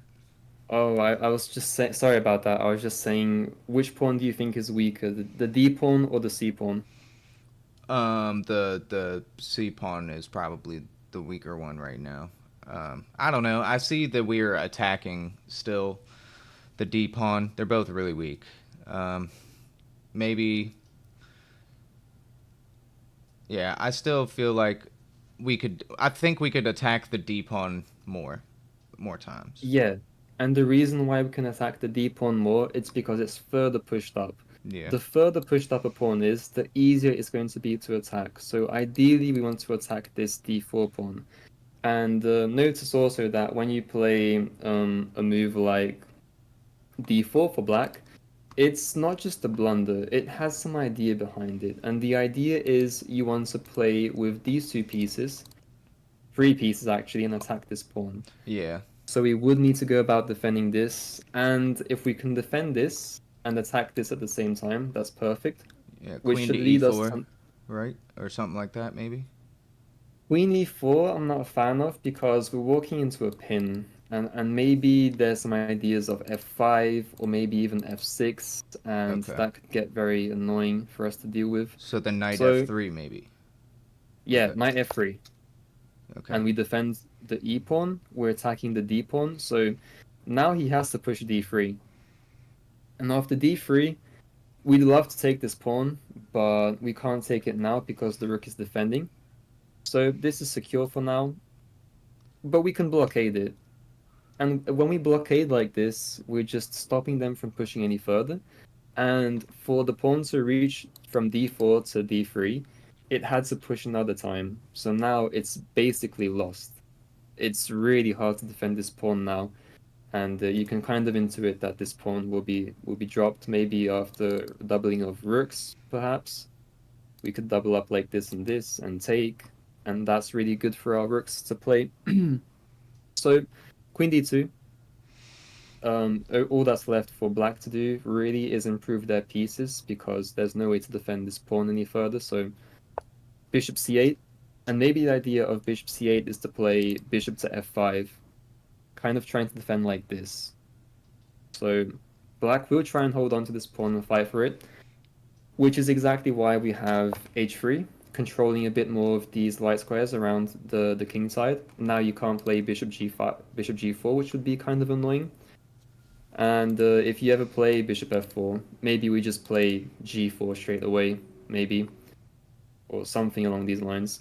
So h4, h5, we want to go about taking this pawn, so rook cd1, bishop f5, and now is where Kasparov makes a bit of a mistake. He plays e6, which is a pawn sacrifice, and apparently this pawn sacrifice isn't as good as he thought at the time. Better would be to play queen g5, just bringing the queen out and allowing the rook to see the pawn on d3.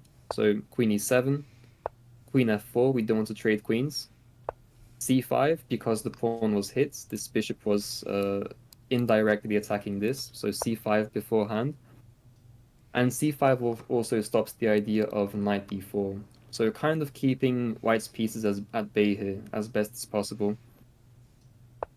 g4, immediately aggressive. This is 100% Kasparov in his style. Takes, bishop c8, rook e3, attacking the pawn, rook d7, giving up the pawn but attacking the e-pawn, and then rook takes. And this would be a good position here for white to play. Everything is developed. We've got a lot of activity. We've got the pawn on g4, which could potentially go to g5 and make some annoying threats. So this is a very aggressive position, and it's that position you look at and say, somebody's going to get mated. You don't know if it's going to be white or it's going to be black, but someone will get mated. That's almost a guarantee. So what we do about this is just play around our strengths. So these pawns are weak, let's say. Our kingside attack is looking really good. So probably you'd want to invest in this kingside attack a bit more, just because you've got this pawn already rolling. We want to stick to our ideas and not be shifting around between different ideas too much. It's important to play on both sides of the board. Don't get me wrong. It is important to play on both sides of the board, but it has to be at the right time. So we can play on this king side until everything has been pushed up to where we can push it and made all the progress we can. And then when black has been defending on this side the whole time, we can then switch it up and play on this queen side and switch like this, because if they have to run all their pieces to one side and then the other side, they just won't be able to do it in time. So yeah, it's good to play on both sides of the board. Here we just continue the attack. In the game was play d6 though, and this is a pawn sacrifice, because now after rook takes, we have rook takes, bishop takes, takes, queen c3 check, and we're picking up the pawn on d3. And we basically get this position. And the engine says it was a mistake because there was a really big attack for white. However, this is a very practical decision, so it's not as good in terms of evaluation, but in terms of how easy the position is to play, this is a lot simpler. Agreed? Because now we don't have a kingside attack, but we don't need one.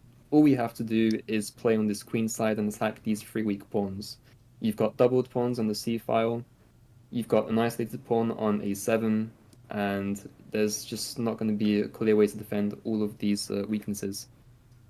The quality of our minor pieces is quite a bit better than his too, right? I mean, we can jump our knight into e5. We could bring our queen in to give a check, right, if we wanted to, and bring the knight in. We could be annoying too. Exactly. So it's not just the pawns, but the pieces. Our pieces are already set to attack these pawns. For example, you could play like knight e5, or better yet, knight d4, and attack this pawn twice. Yeah. and really it's not going to be simple to defend this position. So yeah, you're completely correct about that. So this is basically the theme that Kasparov was looking for. We have knight d7, maybe with the idea of jumping to f6 or playing knight to e5 at some point. Queen c3 here, and queen c4, queen c3 is the wrong move. Best would be to play queen to e4, immediately attacking that pawn on c6, and now you're taking away some mobility from the queen. If you play bishop f5 here, and this is a very provocative move that white played, kind of like begging for black to play this, then queen f4, and all of a sudden we're attacking that weak pawn. I have a question. Yep. One Go move ahead. back. Go back one more move. When he plays bishop to f5, can we just give Yeah. a check and win the give a check, or is that not good because it pushes his king forward? Or So this, it's okay to play a check, but it's not as good because we're not going to target anything because we can okay. play queen e8 check, and Yeah, I mean, okay, I don't really have a follow up there. I was just wondering if and that's the problem. If your move doesn't have a follow up, it's probably not going to be that good to play. So we need to look at things that have a tangible idea attached to it. So queen f4 isn't a check, but it does attack this pawn. So we can go about doing this. And look at this now. We have this move. The question is, we have a possible queen trade. Our minor pieces are better, but if we take on d6, we fix his pawns. Should we take? Yes or no? And this falls down to calculation. yeah, if you take, he takes back, and then say you just move your knight, he can push the pawn, and you'll get a pawn out of that. So queen takes, c7 takes d6, and then if we say move our knight somewhere, they push d5 or they defend. I guess they could just hold on. Let's think about this. So takes, um, I don't know. Say I just move the knight over here or something. Yep. He pushes, takes, and then we would take. But also our knight's attacking his bishop. I think it would be fine if you took, but that's just my unprofessional opinion. So it's fine if you take for a reason. If you take it, we get this position.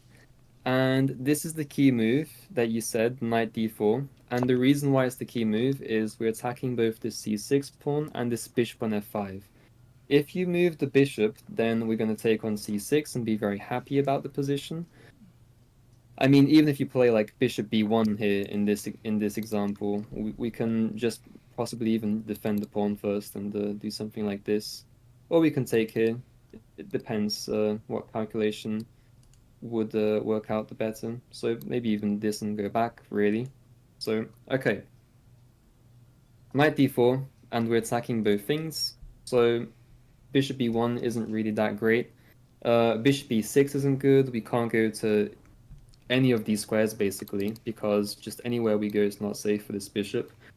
So he plays c5, and this is exactly why it's fine for white to do this and fix their structure.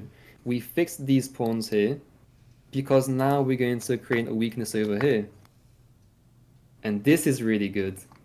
Look at how good these pawns are of white compared to black. So we have here, this is an isolated pawn. These are double isolated. This is a backward pawn. This is a pawn with no mobility. And this is also an isolated pawn. Look at these pawns. This is a backward pawn, but it's healthy on a2. We've got a connect free, and we've got a fianchetto set up here on the king side. So our pawns are way better than all of black's pawns. And we have the bishop over the knight, which is really good as well. Moreover, all the pawns on the king side are on light squares, which means our bishop is available to attack them. So this would just be amazing. And since it's so amazing, it did not happen in the game because, I mean, Sokolov's no sucker. He's not going to fall into that. So bishop f5. I say that, but yeah, it was Kasparov that missed this opportunity of queen to e4. But he played queen c3, and luckily we end up in the same position, more or less, to the same effect. The difference is it's not a queen trade, so we get this. We unpin here as a white. c5 now. And you may be thinking that if I take the bishop now, he's going to play queen takes and be safe. But is this good or is it bad? Yeah, if he plays queen takes, we can probably just... Hold on. If he plays queen takes... I was saying we could maybe... Or I was thinking we could put maybe some pressure on the knight on d7 if he did that, but... I think you're thinking too much about the pieces. Yeah, I mean, you see pieces, and it's like, attack pieces, kick them back, make them suffer, I mean, trade them, win them. He still has the doubled pawns on, over there, and we have a nice pawn chain. So it wouldn't be doubled pawns in front of the king, but it would still be doubled pawns on that side of the board. So what move can we play to attack some pawns? After queen takes f5. Okay, so after we take the bishop, queen takes f5, we can play... Well, we could play queen to... We could trade the queens there, but I think that... we could move the queen over to a5, and that would attack every single pawn.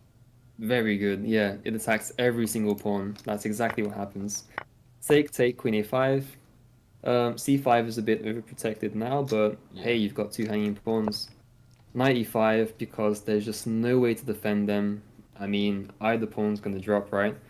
So, takes, push, trying to open up the king and maybe go for some repetition trick by exposing the king, but it's too late. We play check, offer a queen trade. If you refuse, we're picking up a second pawn, and that's just game over. Because you can't stop all these pawns. So he just resigned at this point. He said, fuck it. So right. So that's one way of exploiting weak pawns. We see what's weak and hanging in a position. We try to make them isolated, doubled, backwards, anything we can, and attack them and add pressure. And the more pressure we add, the more they have to defend and be forced into playing very passively and retreating. And when they do that, we have a lot of space and time to expand. And speaking of expanding, this is a game about space advantage now. So this was played by Karpov and Ribley. We have a position that I play a lot. I get this a lot, and I've played this over the board. If you want, I'll show you that game afterwards. And we reached this position here, where now we have to take back. How would we take back? I would take back with the queen. Perfect. Because if we take with the knight, then of course we're going to be trading off our light square bishop, which is the life of this position. It's our main bishop, kind of as if it were like a dragon bishop on g7. Yeah. Once you taught me the Sicilian, I love my bishop more than I love everything. Good. Yeah, you gotta love your bishops. So a6, rook d1, and we're playing for the open file. And notice that, again, this is what the pawn structure demands. I'm never going to do something which is different from that. So open file, place rooks on open files. And black has an open file on the C file. So he should place his rooks here. He should play stuff like queen to c7, and rook c8 if possible, this kind of maneuvering, and try and play like this. So rook d1, bishop b7 first, b3. The reason we play b3 is because against this setup that black has played, which is called the hedgehog, he's very passive and doesn't have a lot of space. He doesn't have a single pawn past the third rank, and I mean, we do. So he's only occupying up to here. On our side, we're occupying up to here. So we have more space, and it means that these pawns cannot push forwards. Because if they do, they're going to be traded off, and black will be left with some sort of weakness. Because let's say you play push, okay, we can play take, and then take. This is already a point for us, and this makes this even weaker. Yeah, we're gonna Because win the now there's pawn. 3 attackers. Yeah. So, um, considering that these 2 pawns can't move, what should be White's game plan here?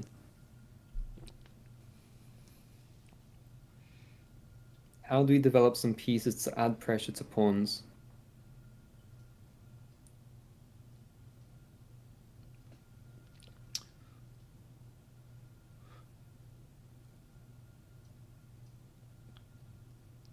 I'm sorry, can you hear me?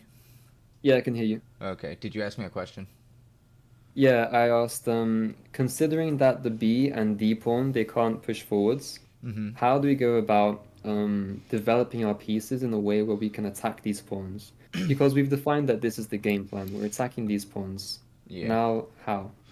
Well, our bishop could be developed to f4. That would put some pressure on, but then they can fork us, so we wouldn't want to do that. Um, well, yeah, I think that's a bad move. So, without that in mind, we could just play bishop to a3. That would probably um, do the same job, but we'd have to worry that our bishop, if he ever pushed that pawn, we'd need to take his bishop. Exactly. Yeah. So the other thing we could do is bishop to e3. That would probably. I was thinking about that earlier when this all opened up. Bishop to e3 just to win that b6 pawn, or at least make him push it. Because, like you said, if he does push it, we come out advantageous in that. So I like bishop to e3 is my favorite move there. But Bishop e3. So if bishop e3, how can black defend this? That's also a question you need to be asking. And there is a good developing move here for him to play, which is bishop e3, knight bd7, and then we have 2 defenders on this pawn. Does it make this pawn weaker? Yes, because the queen doesn't see it now. But unfortunately, we have no way to attack because our queen is in the front of this battery, and we don't want to play queen takes, bishop takes.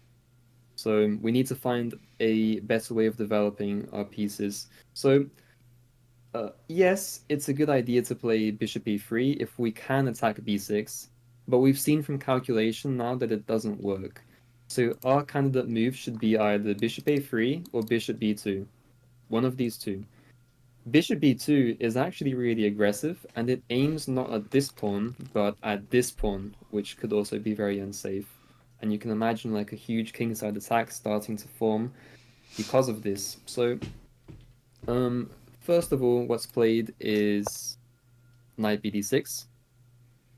So now, again, bishop e3 isn't good. e4, grabbing more space, and it's not allowing this pawn to push further again. So now you can't push this because take, sorry, so here, take, and then queen takes at the end. And then that's going to be good for us because we've broken through. So e4, queen c8, playing on the c file as he should. Bishop b2. He could have gone for bishop a3 here, and if he goes for bishop a3, something problematic in these positions here for white is they can play knight c5. yeah, This is very similar. I thought it was maybe a good move before he moved the knight, but I didn't think so after he did. Like moving the knight to d7 because he can do this. Yeah, bishop a3 isn't that great. It can be played.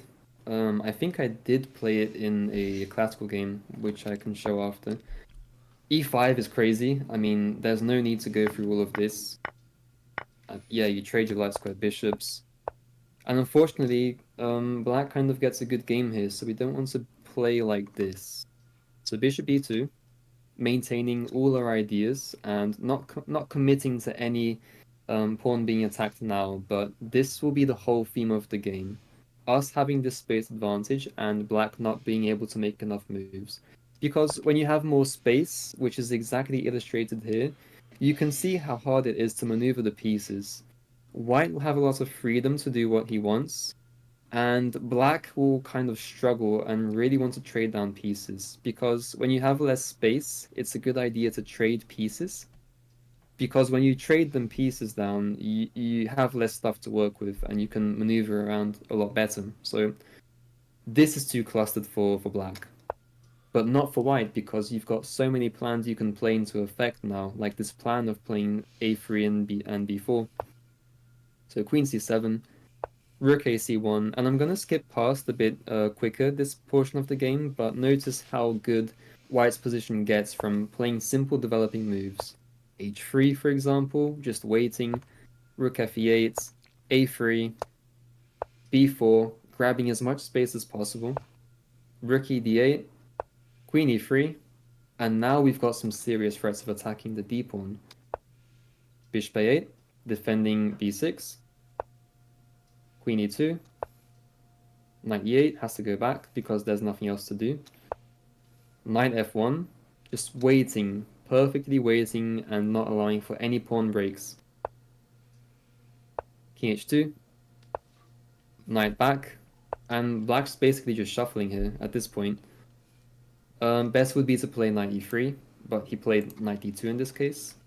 Knight e8, shuffling every day. Yeah, this guy is just trying to make something happen, but we get to this position, and unfortunately, your bishop's gonna have to go back again. And we've almost doubled on the c file, which is great. We can double on the d file as well. So, bishop back, doubling, doubling, slowly rerouting. And we get to this point here where black can't take it. Notice that black didn't really do anything wrong this whole game. They just had a bad position. But now they kind of lash out. They get too frustrated with this and play a5, which is not a good move. Because now we just simply have a way to get in, right? We can play stuff like knight d4 to play knight b5, attack that d6 pawn we wanted to take. And look at how weak this pawn is now.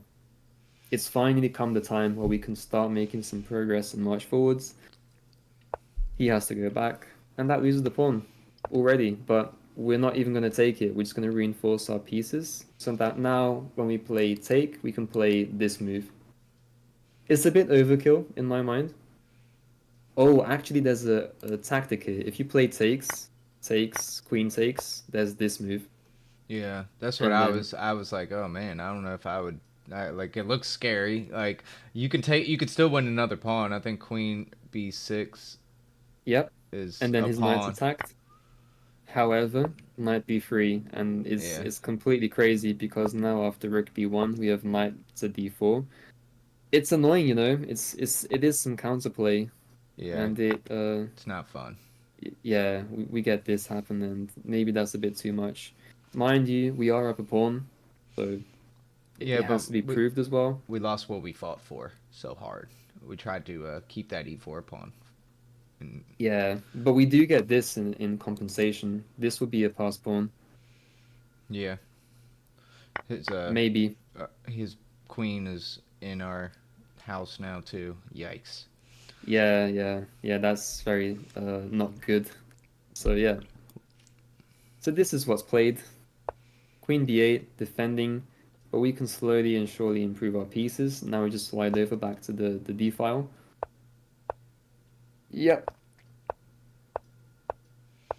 Just wait until we're good and ready, or until they make something crazy like this happen. Then we can play something really advantageous and gain even more space. And notice that both these pawns are backward now. These are both backward pawns, which makes them very weak. Is this backward pawn weak? Not really, because we have 3 pieces defending. Sure, this has 1 defender and this has 3 defenders, but eventually something will fall because you've got 2 weaknesses instead of 1 potential weakness, you could say, which you can't even call a weakness properly now. So queen e8, aiming for this potential weakness.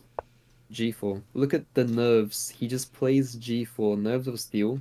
allows him to try and break through and make something happen, but Ridley notices that this won't work out for him the way he sees it, so rook b8 and h4, just pushing on both sides of the board. And it's what I said earlier on, all of these pieces are somewhat on the queen side. For them to actually make something happen on the king side and maneuver here with less space to work with, it's going to be really difficult. So this opens up some conditions for a king side attack now. Bishop f3, preparing to play g5. King g3, also preparing g5. Take, take, and d5. Because he's starting to notice that it's going to be too strong of an attack if you can play g5. So black has to do something in the center. But we simply take, and take, and then g5. And just completely dominate this game now. Where does your knight go? It has to go to like d7 or something, but d7 there's probably tactics, no? d7, we can probably play like knight a7 to c6. So something like knight d7, knight here. Where does the queen go? Let's just say here and this. I mean, this is amazing already. We've got an outpost here. This rook is trapped, literally. Our It can't bishop move. sees h5 now too, or it can go there safely now too, which is kind of Yes, sir. That's could be nice. another good move. Yeah. We, in fact, don't get the chance to play this because they play takes, which is a mistake. Takes here. And look at this move now. d6. You're immediately threatening to win because you're going to play d7. You've got both rooks supporting on the d file, which is really good. Rook down. That's okay. We will attack your queen. And then we're going to go for the king side, playing on both sides of the board and all the space in the world. These pieces almost never got off the back rank. Only these two pieces have actually seen the light of day. And all of your pieces are sitting really nicely and well positioned. So he sacks an exchange. And now, my friend, I will ask you, it is white to play and win. White to play. Bishop to e2. No, that Bishop doesn't e2, there's work. rook No, e2. no, yeah, you can't do that. So you'd have to. Yeah, that would block my my path. You can't do that.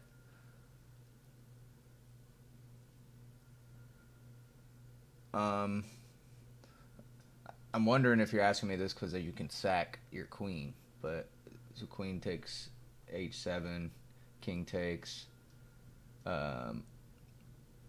You could swing the rook over to d2. I don't know if that works. King would have to go back to g8, and then you'd have to double. I don't know if that's the ticket. Maybe you just play. Let me ask you a question. So, Okay. what would make or break that position? Basically, if Black's king can find a way to get out, right? Like, lift Yeah. this pawn up and get out. How is he going to lift this pawn up? If he lifts this up, we push. If he lifts this up, we push. Either way, we're taking away the squares from him. Okay. So calculate again with this idea in mind if the queen sack works. Okay. So queen takes h7, king takes. I would assume that we would bring this rook over, just because he's the one in danger. The king would go back to g8. I can't just bring the king in right then.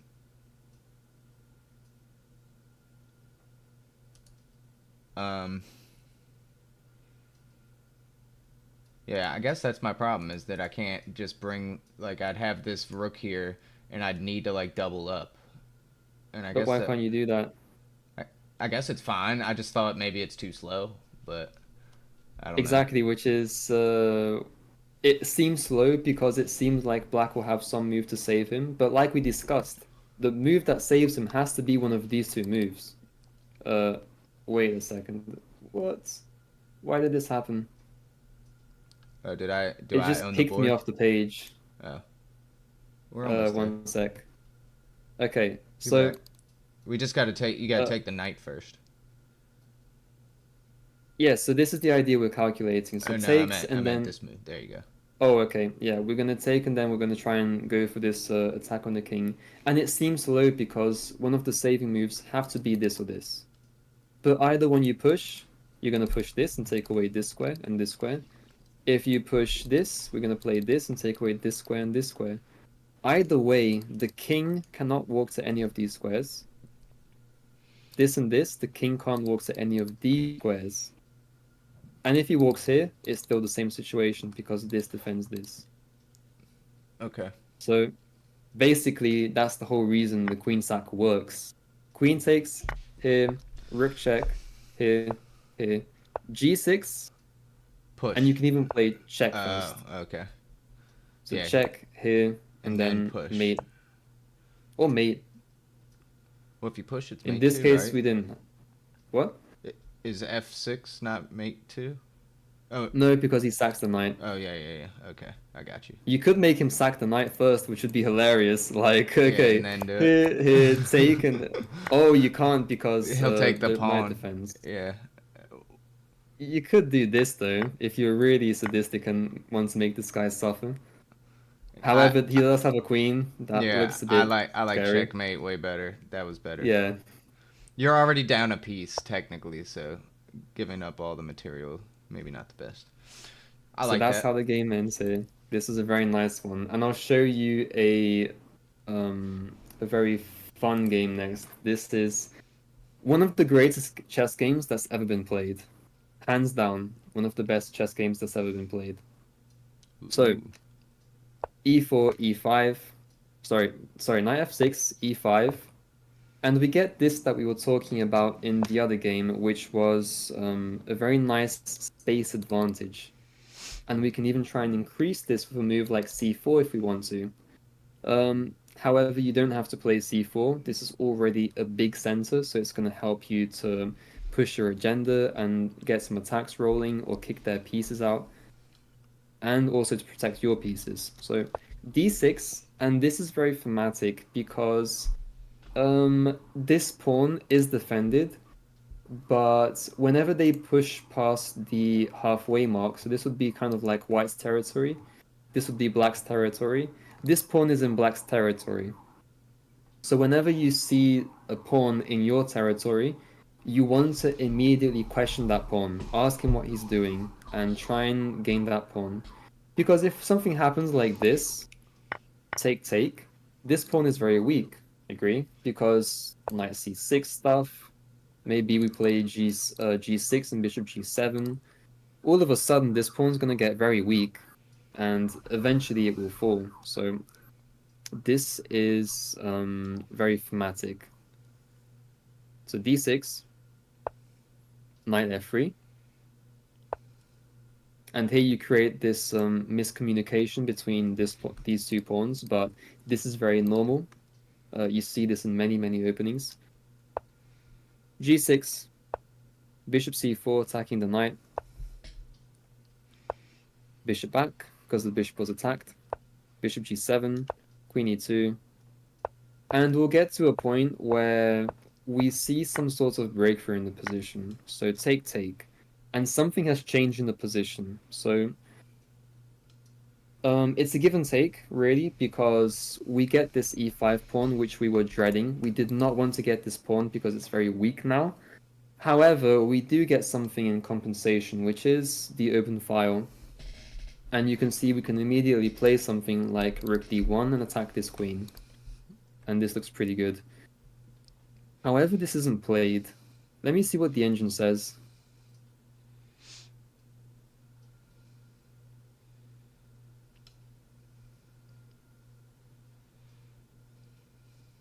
Okay, the engine does actually like this, and then rook e1, not rook d1. Huh. I guess it's just to defend this pawn, saying it's not worth enough to sacrifice a pawn for this. So maybe we'll play something like knight out, bishop out, and then get this rook to the d file. Just defending this pawn here is basically the idea now. e6. Which is a terrible move. I have no clue why he played this. E6 is a move that just kills your bishop. You had a good diagonal. You could play bishop d7, bishop c6. This kind of stuff. I mean, why not, right? E6 is just unnecessary. And you create this weakness here. So this is a weak square, and if you push something like c6, this is a weak square now for black. And you have these very nice outposts that you can stick a knight on. So, knight d2, knight develops, and finally we're attacking the queen and defending our pawn. So this is a very nice plan, which now frees up our queen, and our queen is now free to move around, because it's not going to be tied down to this pawn. And the queen is the best piece to attack stuff with, so that's why we play like this and get the queen as close and active to the center as possible. Queen b4, asking for a trade. Should you take or should you not? This is another very important decision. Hello? Why is that? Sorry, breaking up again. I asked you, should we trade queens or not?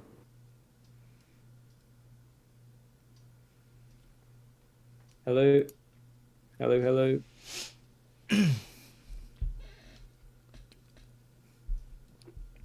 Can you hear me now? Oh, yeah. There we go.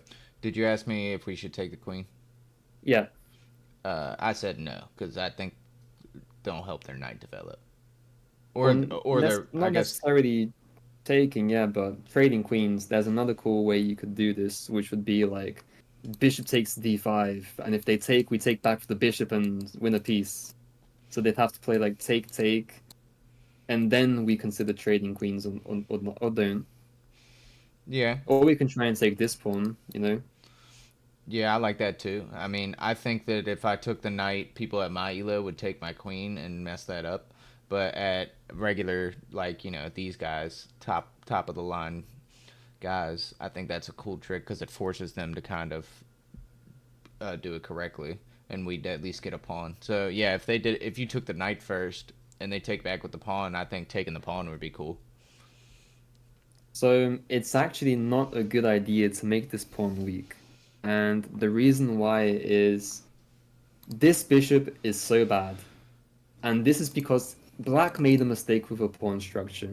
Sometimes we don't need to do anything. Sometimes the game falls into our lap like this. And all we have to do is keep punishing them for it. And this is very common at all the way up to like 1600 is where I notice people do this severely to some terrible extents. So all the way up to 1600, be looking for this.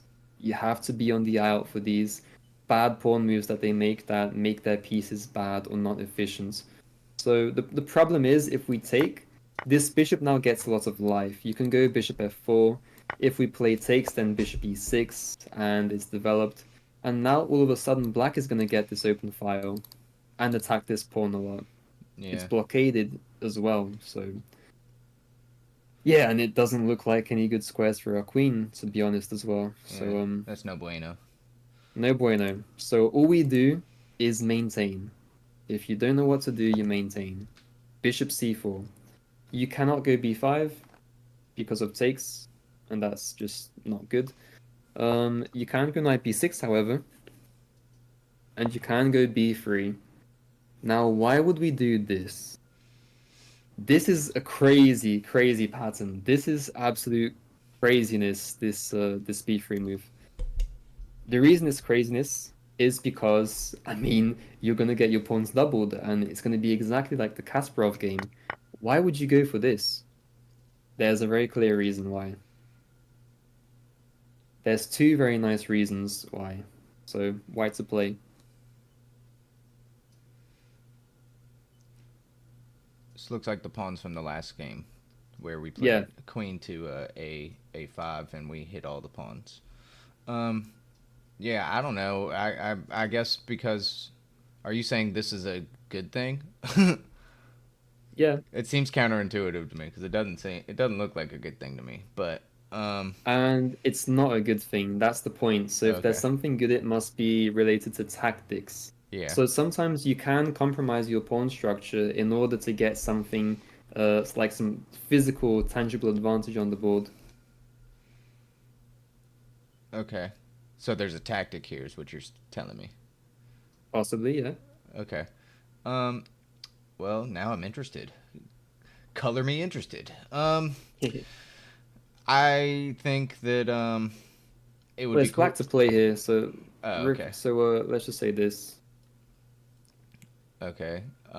Because there was a threat that the immediate tactic was of bishop a3 Yeah. hitting this.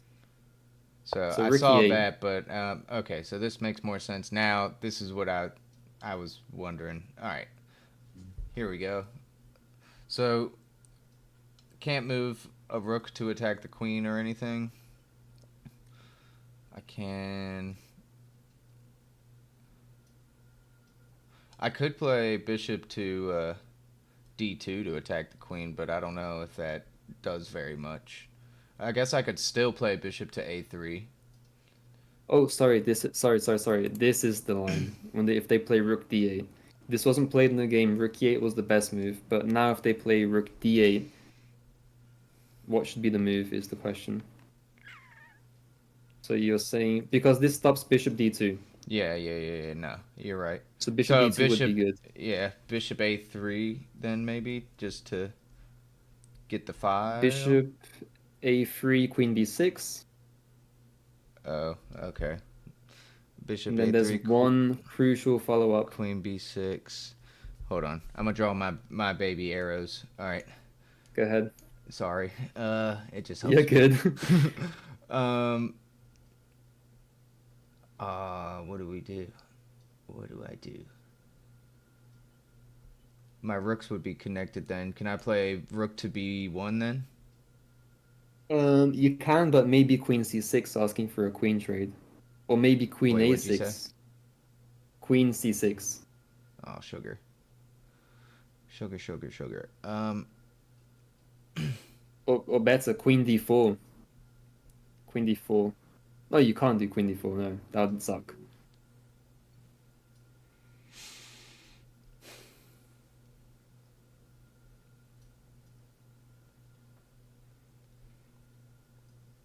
Well, rook to d1 is a scary move regardless. I mean, he'd probably have to take. And then we're threatening things. The rook is awkward because it's hanging, right? There's nothing defending it. Yeah. Is there a way to attack the rook A way to attack the rook right now? Well, after you got the bishop a3, yeah, bishop queen d6? okay. Yeah, from here we could bring the bishop all the way into e7. Or we could not do that. Let's say rook e8, then we'd have to play like bishop g5, and yeah, that would be you obnoxious. don't have a target. Yeah, I don't like that one anymore. I liked rook d1, but I don't think that that's what we're going for here. Let's see. It's more aggressive. It's a bit more aggressive. The move that I actually need to find here, because I feel like a Yeah. dummy that I can't find it right now. It's a sneaky one. It's a sneaky one. Okay. Does it have to do with my queen? Can you give me that hint? Possibly, yeah. Okay. That's what I needed to know. I never look to get rid of my queen for any reason. So, I guess you couldn't go queen to d4. That wouldn't work. It would be defended. If you went queen to... I don't see like a way to attack the rook, though. You're saying attack the rook. I don't see There's a way. one way. There's one square the queen can go to that attacks the rook. All right. Well, I was looking at d3. To me, that looks like it attacks the rook, but he could just take my queen. Or better, it is the one square that attacks the rook, but the rook cannot attack you from. There we go. Yes. Queen to h4, then. Queen to h4. And the idea is we're hitting the rook, and this has a game plan in mind. So this pawn is weak if it's not defended by any pieces. And we can play queen h4. Good job, and chat. then knight g5. Knight g5, and then they have to push this up. And if they push too many pawns, all of a sudden their king gets really weak. So this is one idea. So this would be more or less what the position would look like. This, this. Rook b1, attacking the queen first, and then rook d1, piling pressure, preparing to play knight g5 ideas, and then from knight g5 we get stuff like knight g5, h6, knight e4, threatening to jump into this square, and all of a sudden the pressure will be extremely, extremely annoying to deal with. Anyways, this didn't happen in the game because he plays rook e8, and in this case, since black is kind of allowing us to take the file, we will take the file. And but bishop a3 was definitely possible in this position. Okay. Queen back, queen h4 with a similar idea. B6, just trying to get the bishop developed to maybe b7. Bishop e3, hitting the queen with tempo. Was bishop a3 better there, or was bishop e3 you think better? Bishop. Okay, so here's the thing. If we play bishop a3, the bishop looks at this, which isn't really great. And if we play bishop e3, we still have the potential to play like happens in the game, bishop h6. Bishop h6, okay. I was just wondering what you thought about the diagonal. So that was exactly the answer I needed to. Yeah, and again, notice it has to do with the pawns because all of these pawns are on white squares. Yep. So if we trade these bishops off, he's left with all of these weaknesses, and our queen can still attack these weaknesses with like knight g5, and that's really good. So I like it. bishop e3, queen c6, and then bishop h6. You of course do not want to trade here as black, so that's why he goes back and refuses to trade. And you can play this in many dragon lines if you play rook to e8. Yeah. And then you can play bishop back and kind of save it. I was about to say I play this in the dragon lines and I hang my rook, or well, I don't mean to hang my rook, but I end up having to say take my rook because I need to. You can do that, bro. I have you can to do that. g6 sometimes. You can actually sack the rook for the bishop. That's actually very feasible, and I'll show you a game where that happens in this folder. So, rook d8. I like that move. We want to trade. We want to get all the control of the d file. You can't take into us because we play queen takes, and that's checkmate. So take, check, back and mate, and you can say GG. So bishop develops. Yeah, that's a cool move. Okay, he plays a cool move. How about this? Rook d1. Raha. Aha. And then bishop g7. That's fine. Look at this one now. This move is disgusting. Actually, let's see if chat can find this move. What does white play in this position?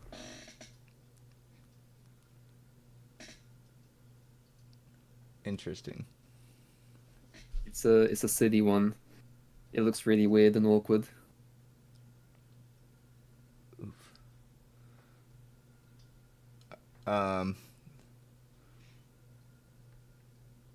Are you asking me what the best move is here?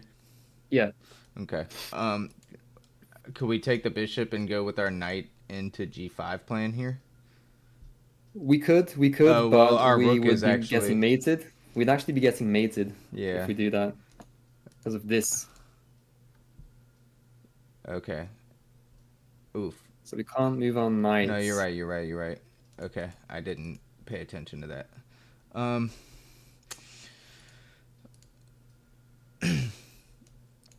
If I take here, he takes the rook.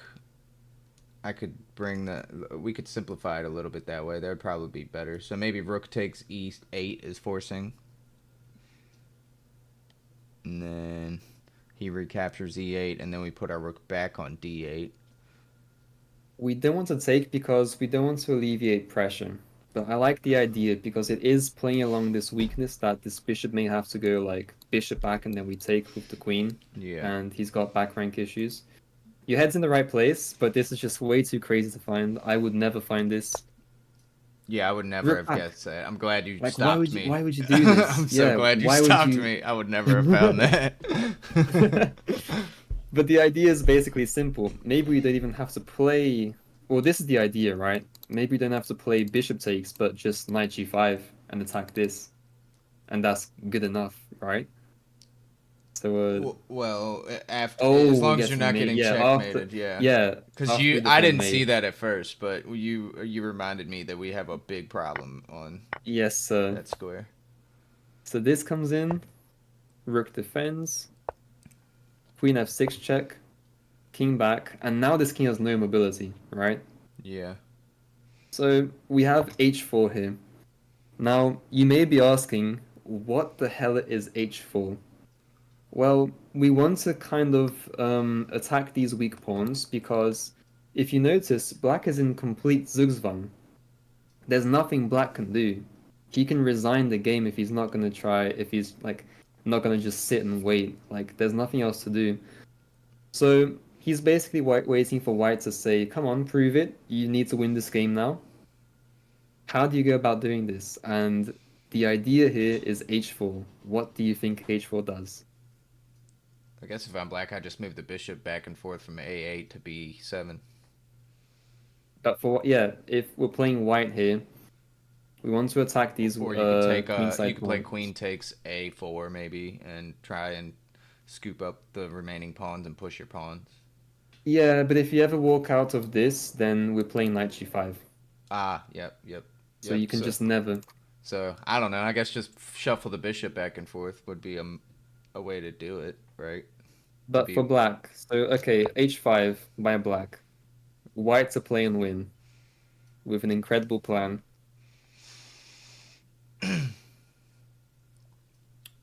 all right. Well, I'm looking at taking on f.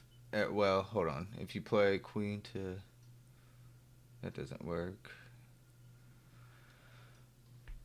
Their checkmate threat is pretty annoying to deal with. If you take, this is hard for me. I don't know.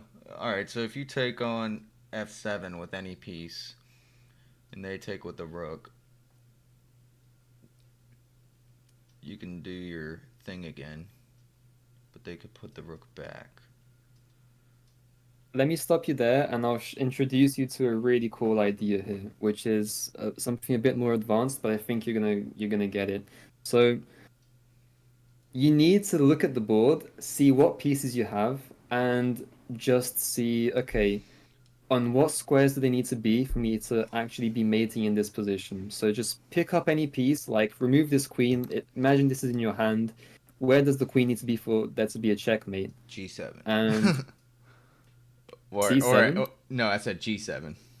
g7, perfect. Okay, Or well, H8, I guess, would also be a mate if you had it defended there. So. yep. So this is if there was an attacker on h8, alongside of the queen, this would be mate. Another square where we can find this coordination is h7. Let's Mm-hmm. say the queen is here and you place the knight here. Yeah. This would be checkmate, right? Yep. So this seems to be kind of like the plan of what we need to do because again, black's in Zugzwang. He's gonna shuffle. All we have to do is take as much time as we need to configure the final mating pattern. So we've kind of figured out what the mating pattern is. Can we actually get to it? Because like we said, they're going to shuffle along this, and we can't move this knight. Is there any pieces we can move to fulfill this checkmate pattern on h7 or g7?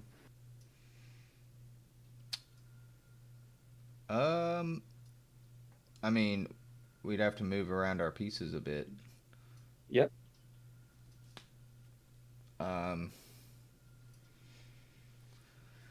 Chad is screaming rook f4, but I think that just hangs a rook No, on d7. it is If I'm not not rook mistaken. f4. Um, But you guys are looking at something which let's is look at. the move is going to shock you all.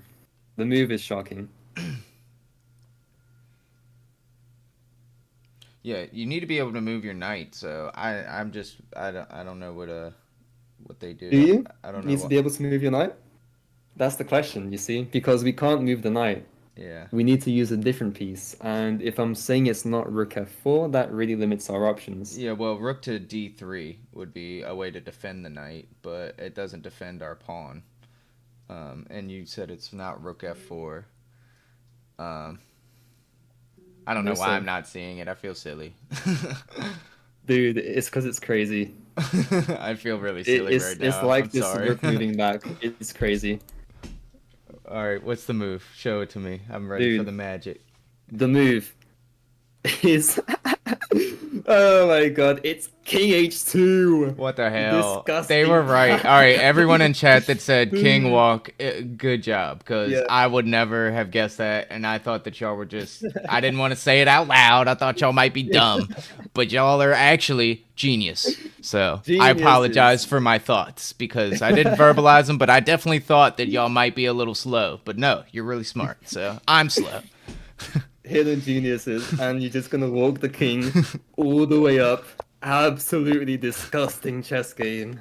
Oh my god, you can even sack the Yeah, rook. that's Just really cool because you're gonna walk the king all the way in, right? Is yes, the sir. idea? Yeah, You're just gonna play like King H6 and GG, you know. yeah, that's And awesome. if you play like King If the H7, then king, I'm yeah, if taking. the king comes in, then you can take. Yeah, that's Yes, super sir. cool. Dude, this game is amazing. This game is beautiful. I love this game so much, and I think it's just hilarious every time I share this to people. And the king walks. So, final game here, Okay. and I'm gonna show you some sacrifices because Ooh. sacrifices also have a lot to do with the pawn structure. People tend to overlook that a lot. So, d4. We're looking at this from the white perspective, so this is wrong. Flip. Okay, d4. There we go. Knight f6. He doesn't play a Slav. He's not a real G. Oh, No, he's playing the he, modern he's playing kind of like or what you King's would play, Indian. kind of. Yeah, I play C. I play. Ooh. c5. Yeah. So bishop g5 is not a good move because we can immediately kick this bishop out. They have to go back. Rook b8, knight d5, a slight imprecision, and we see that this knight is supported only by this pawn on c4. This is the only form of support it has. And so this is a really aggressive game where black is going to play b5, trying to destabilize the knight. And if you play something like b3, then we're going to play take, and then we get this, which is great for us. And we can even play like take and get these pawns doubled. So we've opened up a file, we've doubled these pawns, we have ideas of maybe playing like knight to b4 and trying to take, something along these lines. Or maybe we play like knight a7 to b5 to attack this pawn. But the weaknesses have been set, and that's a problem. So b5 happens, knight takes, pawn takes, which is interesting, and it's very dynamic of a move. If you play bishop takes, what's gonna happen is bishop takes here, and that's not good for us. Yeah, So I've he done is that forcing before, us and it feels bad. He is forcing us to take like this. Yeah. However, it's not terrible because we get this position here and we play g5, which is kind of crazy. We are going to play... I would have just gone king h2 here, to be honest. Just king Yeah, I think h7 and then... that's a normal move, right? King to Yeah, h7. Yeah. definitely, yeah. It's always the best logical response to Whenever this you push battery here. h6, right? Like whenever you've committed to h6, it's okay to play like a king h7. Or Yeah, well, usually. generally, so we don't need to waste the tempo unless there's a plan involved around playing king h7. In this case, the plan is just to defend this pawn, but we would play like h6, king h7 if our idea is to play something like f5. Like imagine this pawn wasn't here, f5, Yeah. just to get the king off this diagonal. So this would kind of be an idea. Okay. Um, but here it's more of a defensive reason. I would not play g5. Hard to explain that move. So knight e7, knight d4, and this is where the fireworks happens. So, what is white's strongest piece? That bishop on g2. Exactly. Yeah. And the idea of this move he just played is he wants to hit us with tempo, and after we're done moving, like let's say we play not a move that hangs the rook like that, but this, and then this is annoying because if we ever take, this pawn takes, and I mean he's got way too much space. So This is a possible Can our idea. oh yeah no, yeah the bishop is too strong. What if we just so you kind of teed me up. I'm thinking sack the rook on d5 for the exchange. Interesting. So rook takes d5, bishop takes d5. Uh oh, I missed the good part. Did it? Is that the bad move? This is the so rook takes and bishop takes. We're just calculating the Knight follow takes, up. Knight takes. What does black do? and then I don't know. You don't have that strong bishop anymore. I feel pretty good. Yeah, as you should. As you should. So takes is the move. Takes, takes. and And white says, you know what? You know what? I don't like that you did that to me. I'm just gonna go ahead and say it. I don't care that you broke your elbow. And he goes knight f6, okay. knight f5. And the idea is if we take, he's taking us, Yeah, I and see. our bishop's kind of stuck. And if we don't do that, then he's gonna take our bishop, which we just cannot allow. So takes, takes. But things are looking good because we win the pawn at the end. Yeah, I like that. Yeah, rook e8, Ooh, placing your rook on an open file. But is that really just it? Is no. that really just the idea? I've seen. Oh, maybe it's just like our knights that are on c3 and our rook on c8. Like sometimes we sack the rook for the bishop.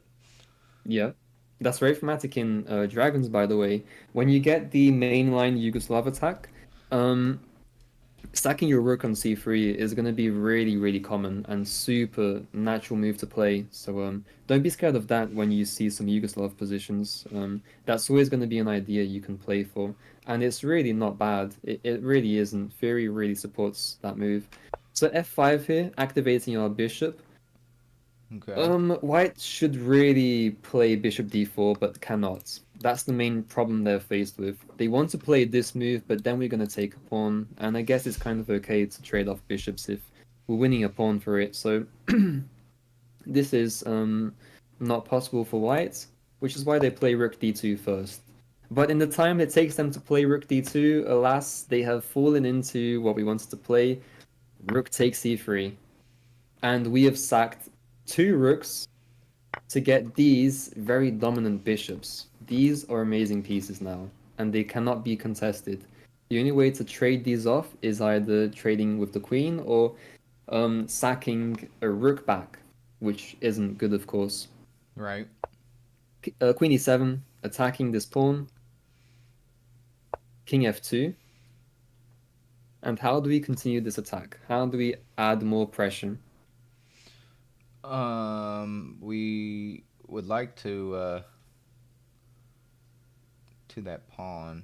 We can push. If we push f4, it can be taken. So, yeah, f4, g takes, and then e takes. But then we have check on h4 with our queen. Um, You have the right idea. what? You have the right idea, but if f4, he may just play takes. Well, yeah, that's why I was saying if we take back, he takes back. We could play queen to h4. He would not take back though, which Okay. is the Yeah, key yeah, here. yeah, yeah. So, anyways, then we could just play queen to e3. Well, he's got to do something there, but um, Um, I don't know. I don't think that's as good as I didn't think it was that great. It's not attacking the pawns like you were saying yeah, necessarily. again, because if we get this, oops, I showed you the move. So if this, oops, that's wrong as well. Where were we? F4, take, take. If he doesn't take, then maybe he may play something like this.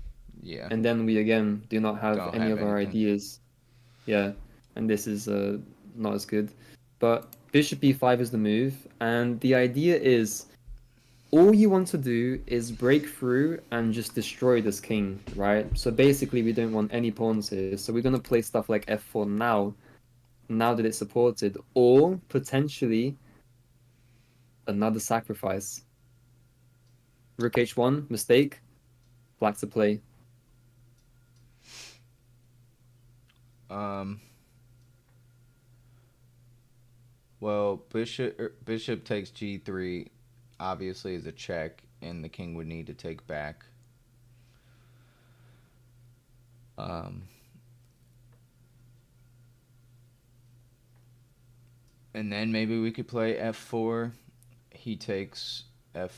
Or yeah, he takes, and then if we took back, he would walk forward yet again, and we could play. Well, there's a really important, sorry for stopping you. No, There's you're an fine. important motif here when he played King E3, which is the king is not a good defender of pawns, especially when there are many pieces surrounding these pawns and they can easily be attacked. So when we play Bishop G3, if we play Bishop G3, the king would have to be here, right? Yeah. Sorry, it's Rook H1 first. Yeah. So here we take. He goes here. Queen can come in. We don't. I was looking at f4, but we don't have to do that. We could do this for a check. The king can't go here. Hold on. Can't go. What's red? Oh, there we go. Can't go here. Can't go here. He can't go here. Obviously, can't go here. Can't go here. So he'd have to go here, and he can't go back either. And that is damn close to being a checkmate, huh? Yeah. So let's drag this. What? Let's drag these arrows off because that's the idea. The idea is bishop takes here. Okay. So let's imagine the king is here, and the queen is here, and this is just the position. Okay, this bishop isn't here as well. Where do our pieces need to be to deliver a checkmate? And this pawn isn't here as well. Yeah, my queen basically here is ideal because the king can't go anywhere. But the problem with that is my bishop is hanging. So what would be the ideal checkmate square?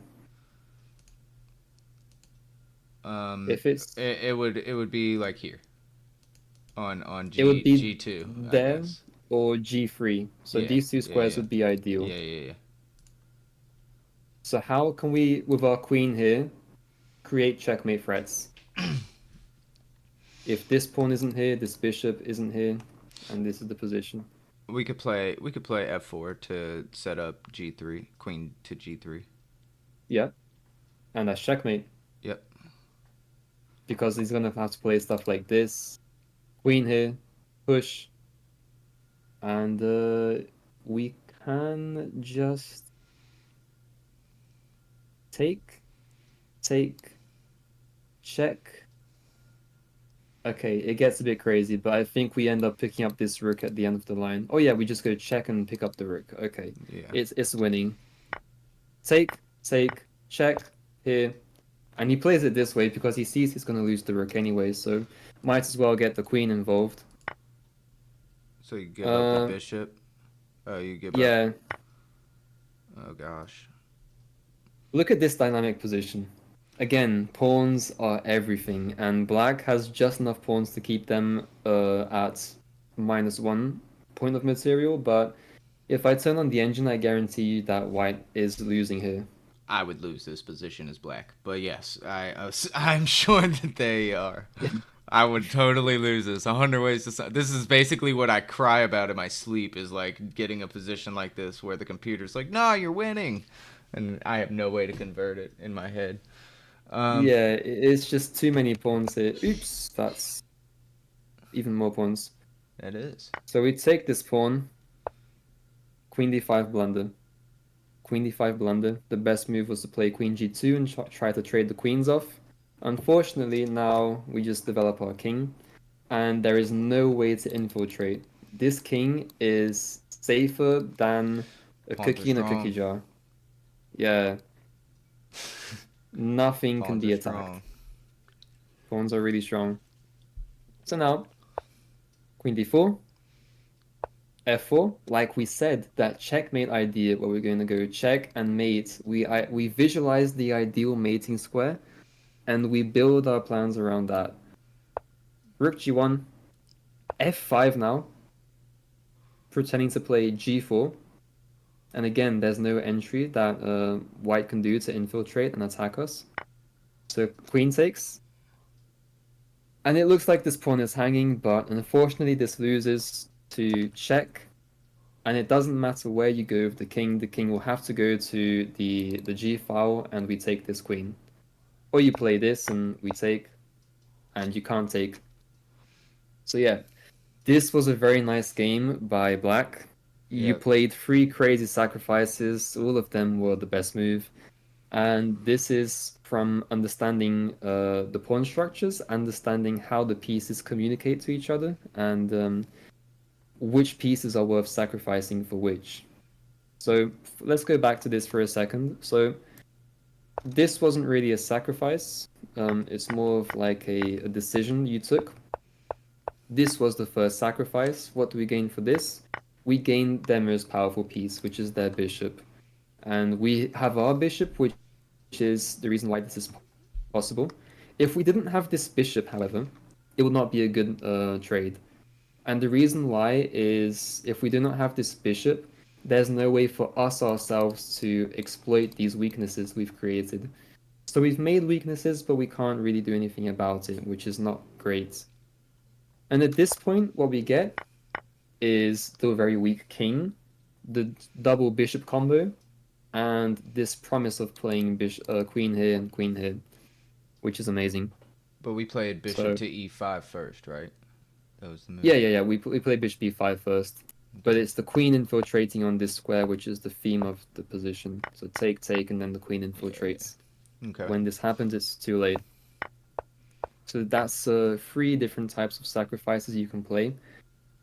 And yeah, I hope everybody in chat has enjoyed this lesson. I know this I is- did. That was fun. Nice. This was a Good good to one. hear. Good to hear.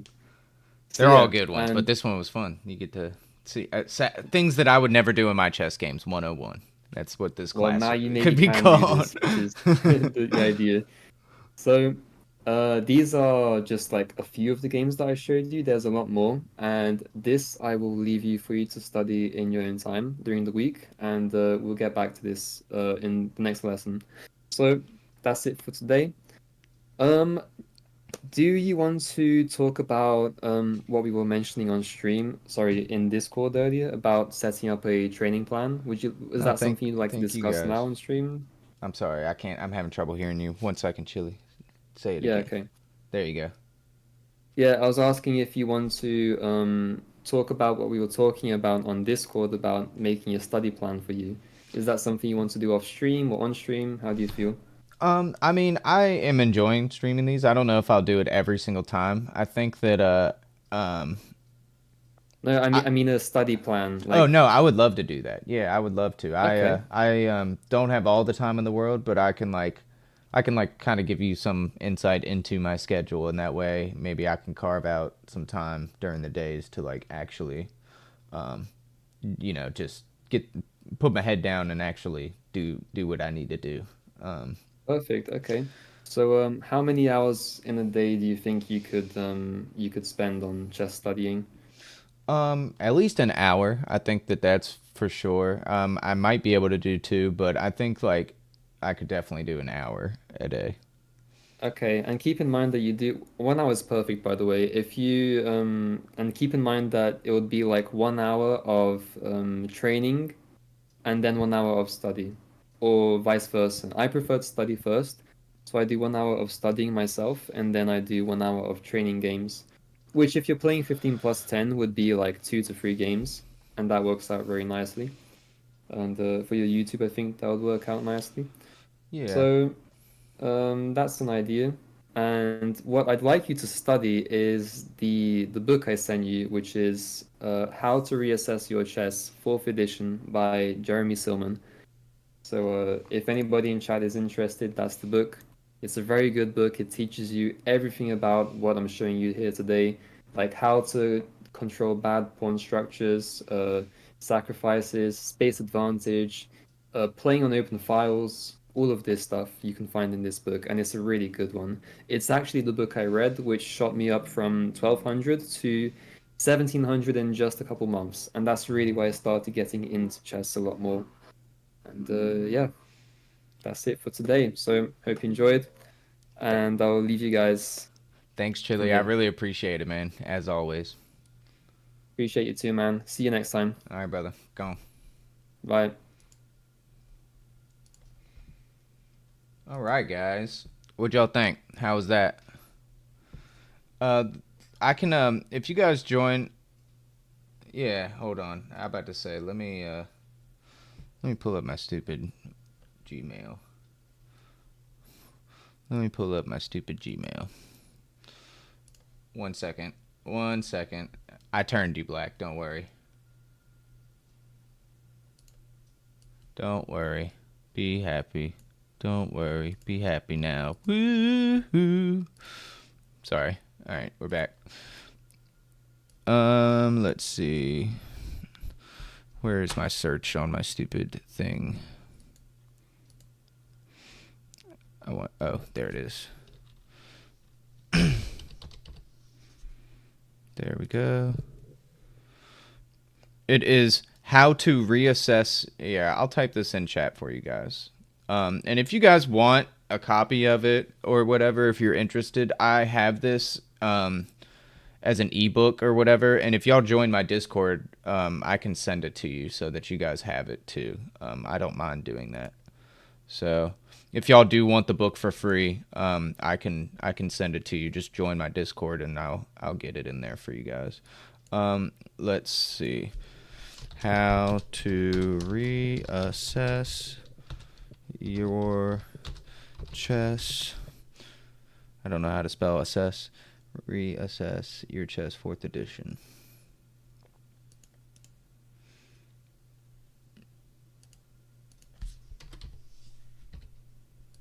Your chess.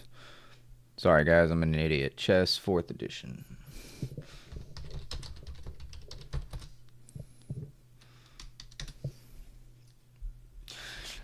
Yeah, guys, he really enjoys. He's been a good coach for me so far. I mean, I've had him, I think, like 10 weeks now, and he's been really, really helpful for me. So I'm gonna pin this message for you guys: how to reassess your chess 4th edition. This is a good book. I have like a PDF of it. So if y'all are, what's happening? If y'all are interested, I can definitely get you the link for it. For sure. Otherwise, you could probably find it online too. He just did me a favor and sent it to me when he became my chess coach. So, but I hope you guys enjoyed everything. Again, there is the. You want to join the Discord? All right, the Discord's in my. The link is in the description for the stream, so you are more than welcome to come join the Discord. It's in the description on the video, so if you go to my description, you'll see it. It's also on my channel, so if you go to my channel, you should have a link to it as well. As my Twitch link, if y'all like Twitch, I'm on Twitch too. I'm a lot smaller of a channel on Twitch, but trying to grow on there too. It's been a bit of a climb. But yeah. Let me know if you find, or if you have trouble finding it or whatever. You can always message me on chess.com if you are having trouble getting a hold of me. But Discord is by far the best way to get a hold of me. So if you do want to play games in the future, or just be a part of the community, or keep doing, be a part of these lessons and stuff, I'm down to make it easy for you. So Discord is the best way to get involved if you really want to be involved. And I'm doing these chess lessons kind of on stream because I thought it would be a cool idea. Like, I pay for the chess lessons from him, but I thought it would be, I asked his permission, of course, right? But I thought it would be a cool idea to just, like, show you guys kind of, like, what I'm trying to do. And as you can see, we're going to set up a training regimen for me because I'm not really, like, obliging by anything other than I just make my content every day for my channel. I post a rapid game every single day. And I've been streaming and playing some Blitz for fun. But to get some actual study in would be good, and I need to do it. So that's kind of what the idea is here. Awesome, exotic. Exotic Ingram, excuse me. That's a hard one to say. Exotic Ingram. Exotic Ingram. Yeah, welcome in, dude. I'll any games y'all want to post in there or anything, go ahead, do it. We're trying to make it a bigger community, and Whatever y'all want to talk about. I'll probably make some new categories. I might make a page that's memes so that y'all can have some fun with memes. No derogatory bad memes or anything, but just for fun. Y'all can post whatever you want in there. And yeah. Thank you guys for watching today. I hope y'all enjoyed. I'm pretty burnt out. I need to eat some dinner. We will be having our tournament tomorrow at 1 o'clock p.m. Eastern time. So if you guys are in the Discord, you already know. I'll post the link and everything in there for you guys. And then join the chess club is really all that you need to be in the tournament. So if you're in the chess club, I will see you guys tomorrow. If you are not a part of the chess club, I might still see you tomorrow, and hopefully I can convince you to join so you can be in the tournament. But tournament's unrated. You don't have to worry about losing rating. It's really fun, and you'll probably get to play our tournament champion, our current tournament champion, Alarm, and then we might even be blessed with our one of our other long-standing tournament champions. Why am I not remembering his name? Oh my God, this is bad. This is how you know I'm tired, because I can't think. Big, what's his name? Damn it. I don't know. If you really want to know his name, you'll be here tomorrow for the tournament. So thank you guys for coming in. I hope y'all enjoyed. Yeah, Discord. Yeah, channel profile. Yep. Big Dave. Thank you, Nikki. Jesus Christ. I don't know what is wrong with me. Big Dave. Thank you. Big Dave is our other gigantic champion. And also, Nikki's in chat. You guys have seen him. Jimmy's also in chat. These guys are in the tournament almost every weekend. Nikki's been here since the beginning. I think Jimmy has been coming for the past few weeks, if I'm not mistaken. And it's been a good old time. We usually get 20 to 30 people in there. Sometimes we get more. But, yeah.